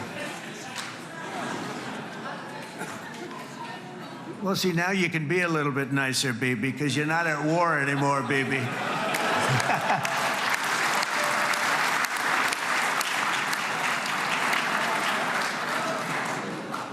But only by embracing the opportunities of this moment can we achieve our goal of ensuring that the horrors of recent years will never happen again. You don't want to have to go through this again. 8 years ago, I came to this region on a very special first trip abroad as the President of the United States. I came here very early at your request. I addressed the leaders of the Arab and Muslim world gathered in Saudi Arabia and said that it was time to build a future free of the grip of extremism and terror. And interestingly, right now, as soon as I'm finished, I'm quite late. You've kept me quite late between opposition leaders and Bibi's brilliant but very long speech. I thought I was going to run up here, make a speech, and then head to Egypt. It didn't work out, though. And you made a pretty long one, too, sir.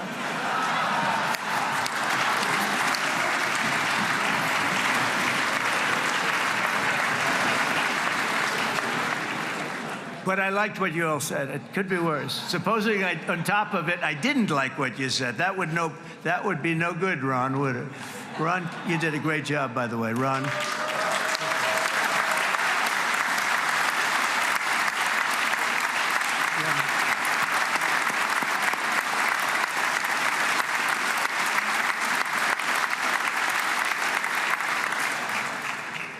So I'm going to be meeting, actually, in a little while, I'm going to be meeting with the most powerful, the richest nations, really, in the world, although now, with the tariffs, the United States is by far the richest nation in the world, as you probably have been reading.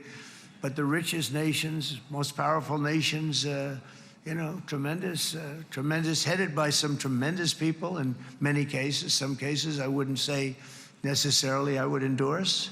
But I will tell you, some incredible people that really helped us make this all possible. So I'll be going there. I'll be quite late. They might not be there by the time I get there. But we're going to give it a shot.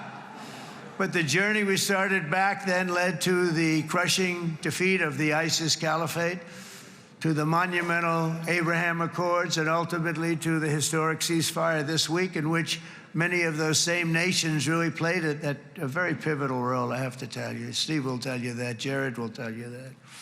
Together, we've shown that peace is not just a hope that we can dream about. It's a reality we can build upon day by day, person by person, and nation by nation. And because of that, the Middle East is finally ready to embrace its extraordinary potential. You have extraordinary potential in this region. It should now be clear to everyone throughout the region that decades of fomenting terrorism and extremism, jihadism and anti-Semitism have not worked. They haven't worked. They've been a disaster. They've just killed. They've killed. They've backfired completely and totally. They've just totally backfired. Everything that you thought, take it worst case, it's turned out to be worse than that. They have not worked. From Gaza to Iran, those bitter hatreds have delivered nothing but misery, suffering, failure, and death. They've served not to weaken Israel, but to annihilate the very forces that did the most to foment this hatred. And it's really, I mean, everybody that's tried it has become irrelevant. Meanwhile, we've seen those nations that set aside their differences, reached across ancient divides, and pursued engagement are now among the most successful in the region. They're getting along with Israel, and they're doing great. And I can tell you the 4 nations that joined the Abraham Accords early on, and you'd all be doing me a favor, and I'm going to be saying this in a little while to some other friends, would love you all to, is this right, Jared? Join up in the Abraham Accords. We have to join up and get together. You can have that whole thing filled out. We had a very weak administration, worst president in the history of our country by far. And Barack Obama was not far behind, by the way.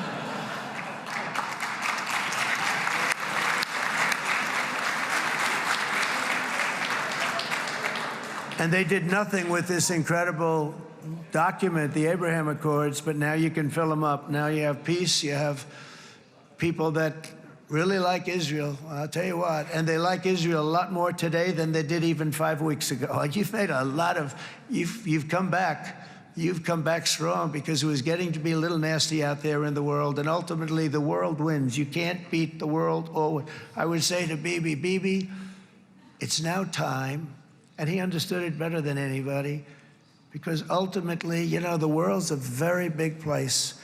And I've said a lot. I said, this piece of land is very small. It's unbelievable what you've done with that tiny, you look at a map even of just, not the world, the Middle East, and you have this little dot.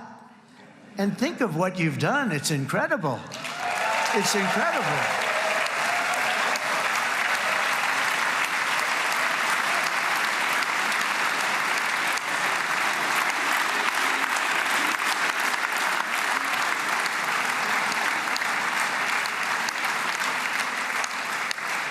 But the world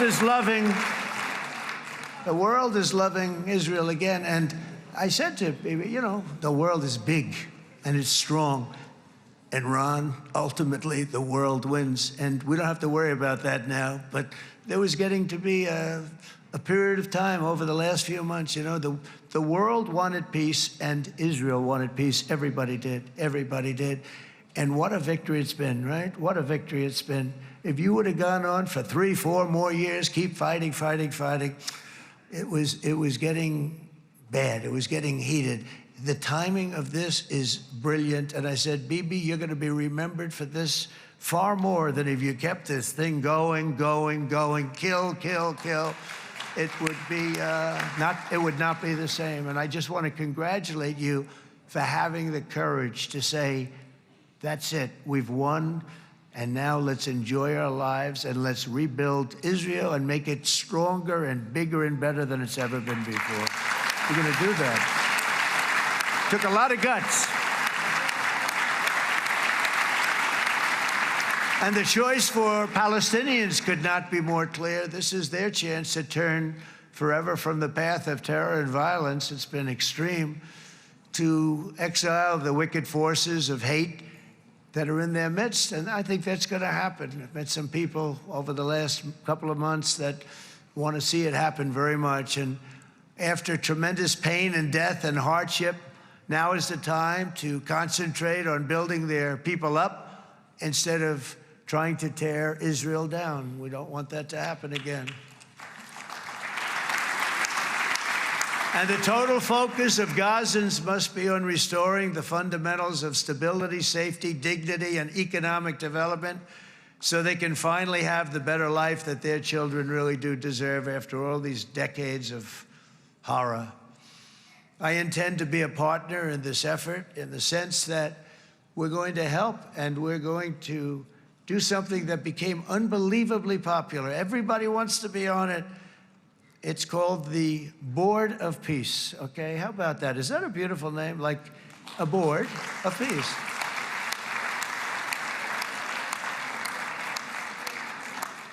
The only bad thing from my standpoint, every single nation involved has asked me to be the chair, and I'll tell you, I'm very busy. I didn't count on that, but you know what? If we do it, we'll do it right, and we have unbelievable power and wealth, because you're going to need wealth. You're going to need wealth to rebuild things, and they have wealth like few people have wealth. I want to thank the Arab and Muslim nations for their commitment, because they've made to support a safe rebuilding of Gaza and beyond. I have many Arab countries, very wealthy countries, that came up and said, we'll put up tremendous amounts of money to get rebuild Gaza, and I think that's going to happen. The power, they want dignity, they want to come forward, and they want to say, and I want to say who they are, because what they're doing is going to be, I think, something that you're going to be very impressed with, Bibi, and you need that. You need the kind of economic power that they have, and they want to see it work. and they want to see it be safe, and they want to see it be good for Israel, too. And as much money as it will be, and it's a lot, as you can see, it's a lot. For these countries, it's relatively little relative to their worth. It's really a lot of money like most people could never even conceive, but for these countries, it's not that much, especially because it ensures success and stability in the Middle East, which is what they want to see.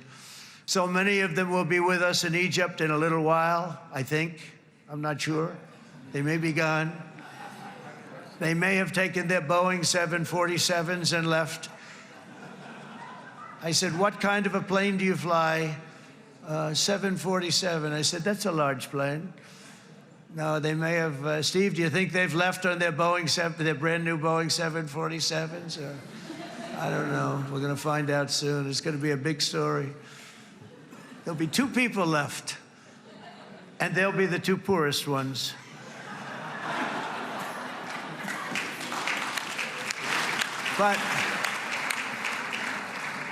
But it will be the wealthiest and most powerful group of nations. So the group that we have assembled, that's waiting for us, is the wealthiest and most powerful group ever assembled at one time. There has never been a group like this.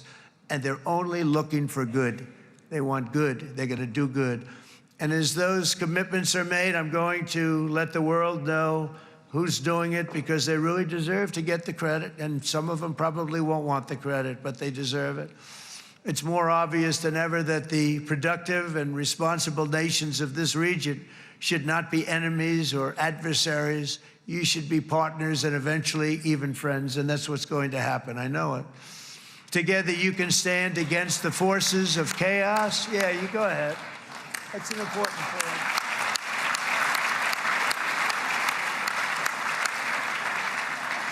Because you can stand against the forces of chaos that threatened all of your interests, and it's always a big threat, and unleash incredible prosperity and opportunity for all the people of these lands, and that's what's going to happen. You're going to unleash numbers and success, the likes of which Israel has never been able to think of, because you're so firm, and you should be, and you've done the right thing in defending yourself. You're not going to have to worry so much about it. You've won, and now you can build, and you can do things that you never even thought possible.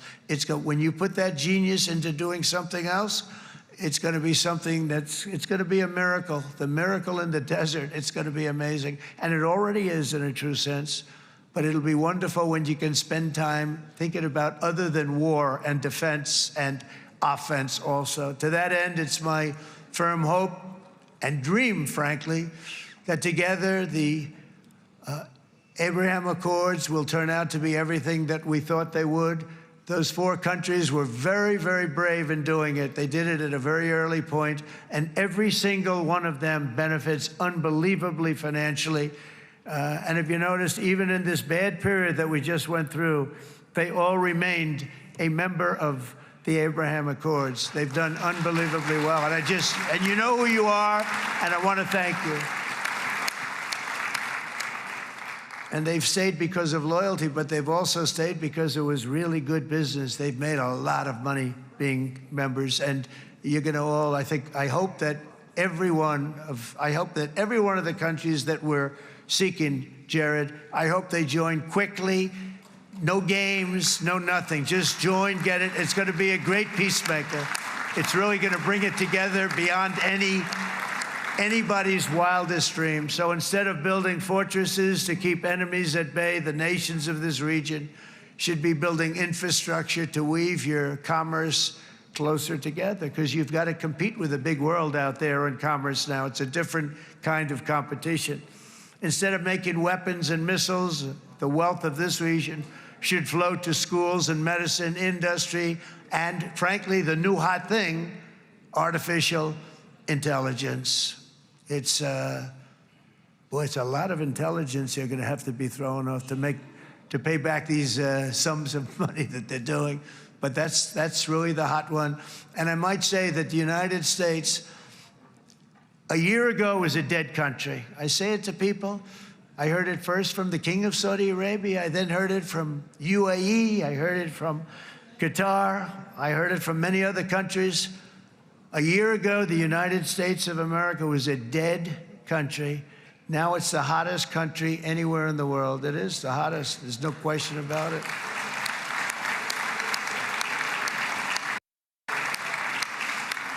In fact, if you go back a year ago, before the election, although once we had November 5th, we became hot because people got it. I would say November 5th was a time that we became really hot. But once you go back a couple of years, if I were in charge and the country was doing what they were, nobody was going to ask me to speak. Nobody asked Joe Biden to come up and speak, I guarantee you that. And if they did, he would have turned them down, I promise you. He didn't speak. He didn't speak, and he didn't speak well. But all of the countries in the Middle East, it could have, what we're doing now, it could have happened a long time ago, but it was strangled and set back almost irretrievably by the administrations of Barack Obama and then Joe Biden. It was, there was a hatred toward Israel. There was an absolute hatred. The setbacks really started when President Obama signed the Iran nuclear deal. This was a disaster for Israel, and it was a disaster for everyone. And I remember that Bibi Netanyahu came to the United States and worked so hard to try and get Obama not to do that deal.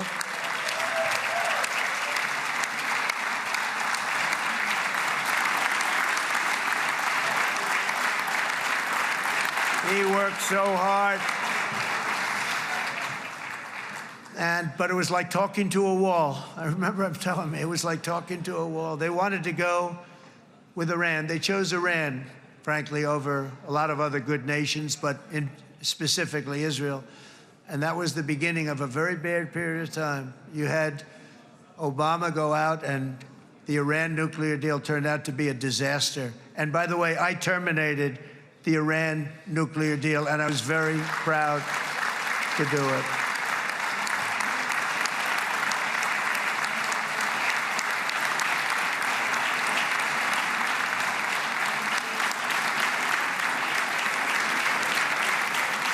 Yet even to Iran, whose regime has inflicted so much death on the Middle East, the hand of friendship and cooperation is open. I'm telling you, they want to make a deal.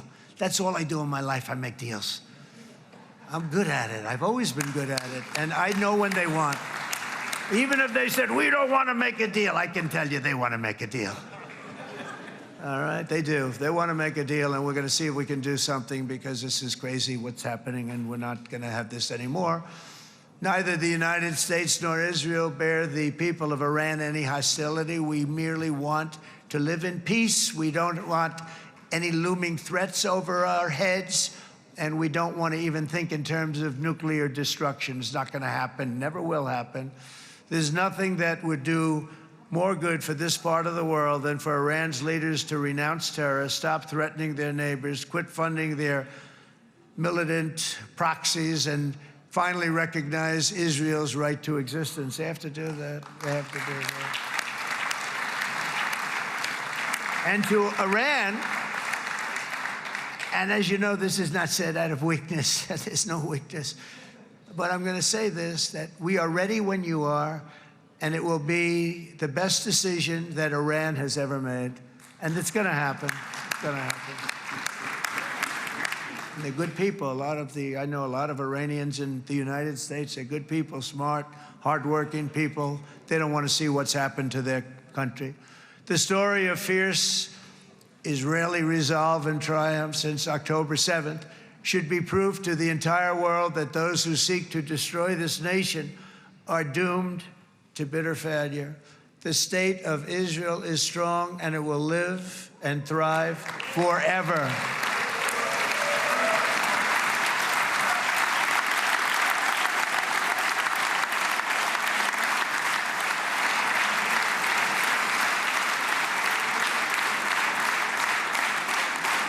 And that is why Israel will always remain a vital ally of the United States of America. Israelis share our values, field one of the world's most powerful militaries. You really do. You have an amazing, what a job you've done. And have one of the most innovative economies on earth. Those are just a few of the reasons why I'm proud to be the best friend that Israel has ever had, and they all say it in the White House. They all say it. I guess it's true because everybody says it, baby. You said it today. Thank you. But as president, I terminated the disastrous Iran nuclear deal, and ultimately I terminated Iran's nuclear program with things called B-2 bombers. It was swift, and it was accurate, and it was a military beauty. I authorized the spending of billions of dollars, which went to Israel's defense, as you know. And after years of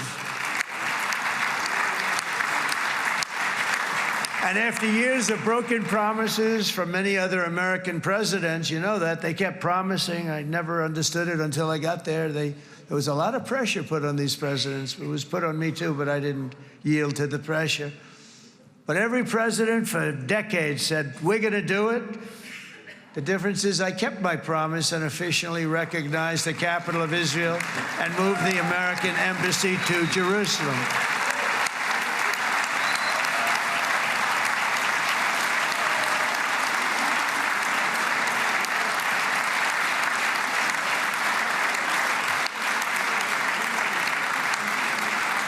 Isn't that right, Miriam? Look at Miriam. She's back there. Stand up, Miriam. Stand up.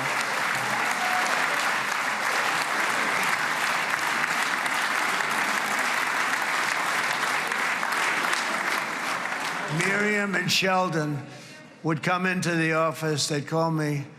He'd call me. I think they had more trips to the White House than anybody else I can think of. Look at her sitting there so innocently.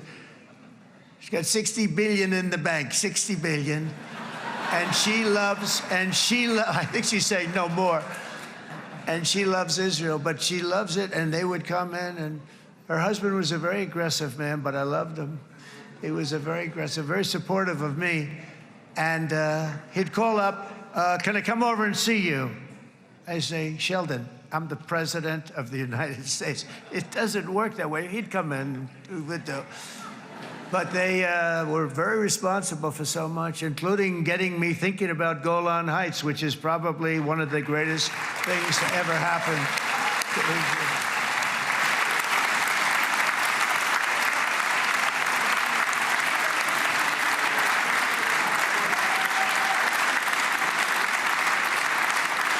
Miriam, stand up, please. She really is. I mean, she loves this country.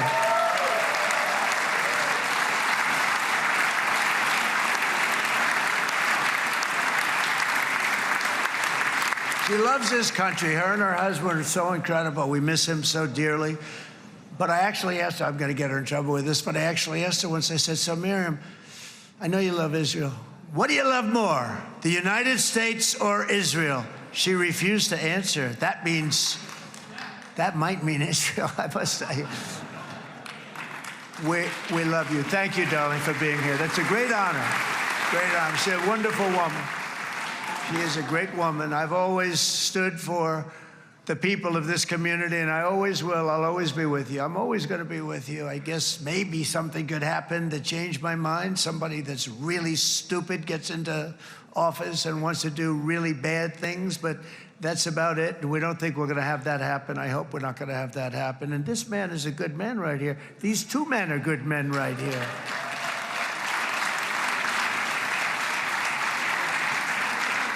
Hey, I have an idea. Mr. President, why don't you give him a pardon? Give him a pardon. Come on.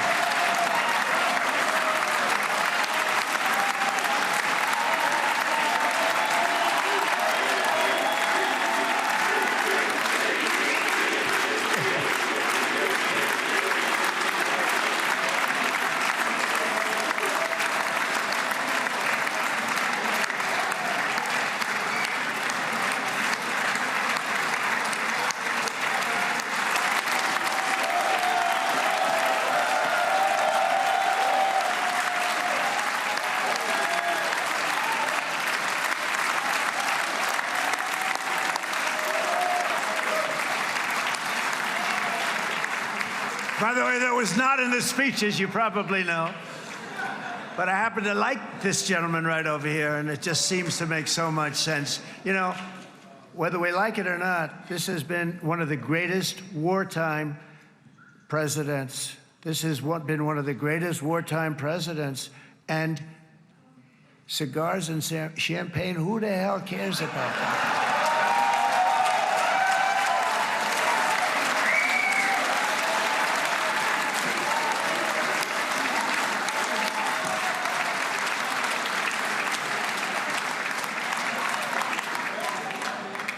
All right, enough controversy for the day, right?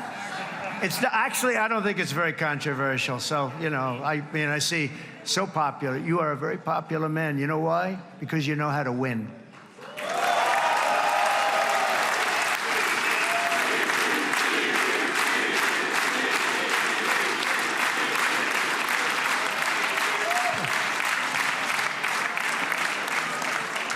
Over the past 2 years, I've met many of the families of the Israelis taken hostage and those that were taken hostage. Unbelievable. I've looked into their eyes. I've seen the worst nightmares of their suffering, but I've also seen something else, the beautiful love of the people, the love of people, frankly, that hold things together, the love that gives you the courage to carry on through thousands of years of persecution and repression and to emerge with the heart of David. It's the heart of David. It's that love that's defeated the enemies of civilization, built this incredible country and this unbelievable economy, and forged one of the great democracies of the world. That is why it's a true honor to stand here today and address this assembly in your ancient and eternal now capital, Jerusalem. I'm proud to have helped in that regard. This city and this nation stand as living proof that a much brighter future for this entire region is truly within our grasp. For thousands of years, Jerusalem has been a home to Christians, Jews, Muslims, and people of all ethnicities and creeds. This is the holy center of the world's three great Abrahamic faiths. I like that too. Adorned, it's the first time I've seen that word in a while. Adorned with their sacred sites and alive with their pilgrims and visitors from every corner of the globe. But here between the Western Wall, the Temple Mount, and the hill called Calvary, people of every faith and background live, work, pray, serve, and raise their families side by side, and they do it with love. This example is just one of the modern miracles that Israel has given to the world. And just in closing, the leaders in this chamber know better than anyone else the challenges of this harmony, and it's been easily won. No, it hasn't. It has not been. It's been so tough, but it has been, some say, a miracle. What you've done is a miracle. Look at your size. Look at your chances when it all started.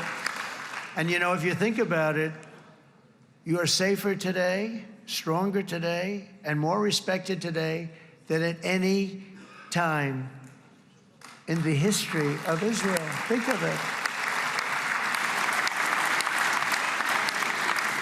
People used to say it wouldn't exist. They don't say that anymore, do they? Yet if safety, security, and coexistence can thrive here in the winding alleys and ancient paths of Jerusalem, then surely peace and respect can flourish among the nations of the broader Middle East. The God who once dwelled among his people in this city still calls us, in the words of Scripture, the turn from evil and do good, to seek peace and pursue it. So he still whispers truth into the hills and knolls and valleys of his magnificent creation, and he still writes hope into the hearts of his children all over the world. And that is why even after 3,000 years of pain and conflict, the people of Israel have never given up from the threats of Zionism, from all sorts of threats. You want the promise of Zion. You want the promise of success and hope and love and God. And the people of America have never lost faith in the promise of a great and blessed future for all of us. From the very first day that modern Israel was founded, we have stood together through thick and thin of setbacks and through victory and defeat, through glory and heartache. We have built industries together. We have made discoveries together. We have confronted evil together, and we have waged war together. And perhaps most beautifully of all, we have made peace together. And this week, against all odds, we have done the impossible and brought our hostages home.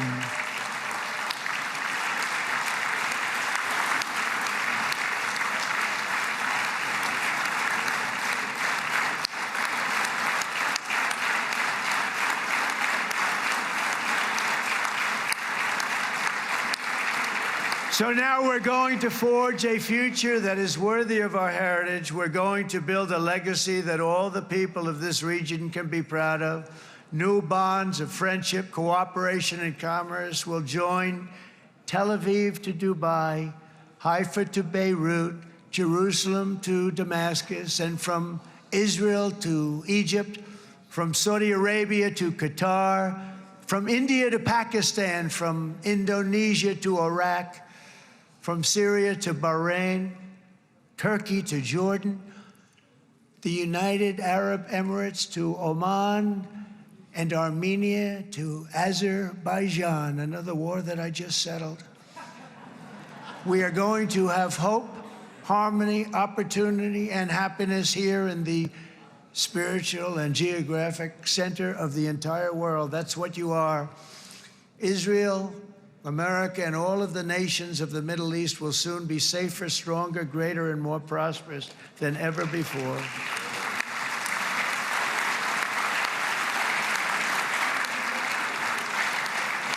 And I want to thank you all once again for this exceptional honor. This has been truly an honor. It's seldom that a president is invited to do this.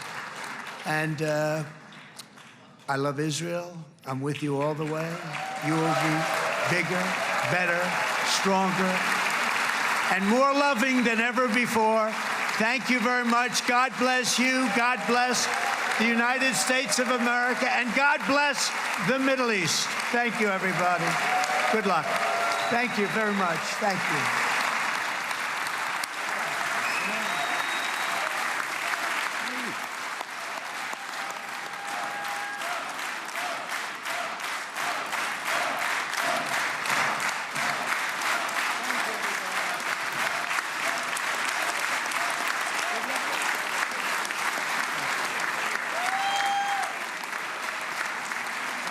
So there we are, President Trump getting a rousing reception at the Knesset, his appearance ending as it began with a standing ovation and cheers. 22 ovations we counted in a speech lasting more than 60 minutes. He's late now, very late for Sharm el-Sheikh, but he seemed to enjoy all that, and it's not surprising. The Speaker of the Knesset describing him as a colossus.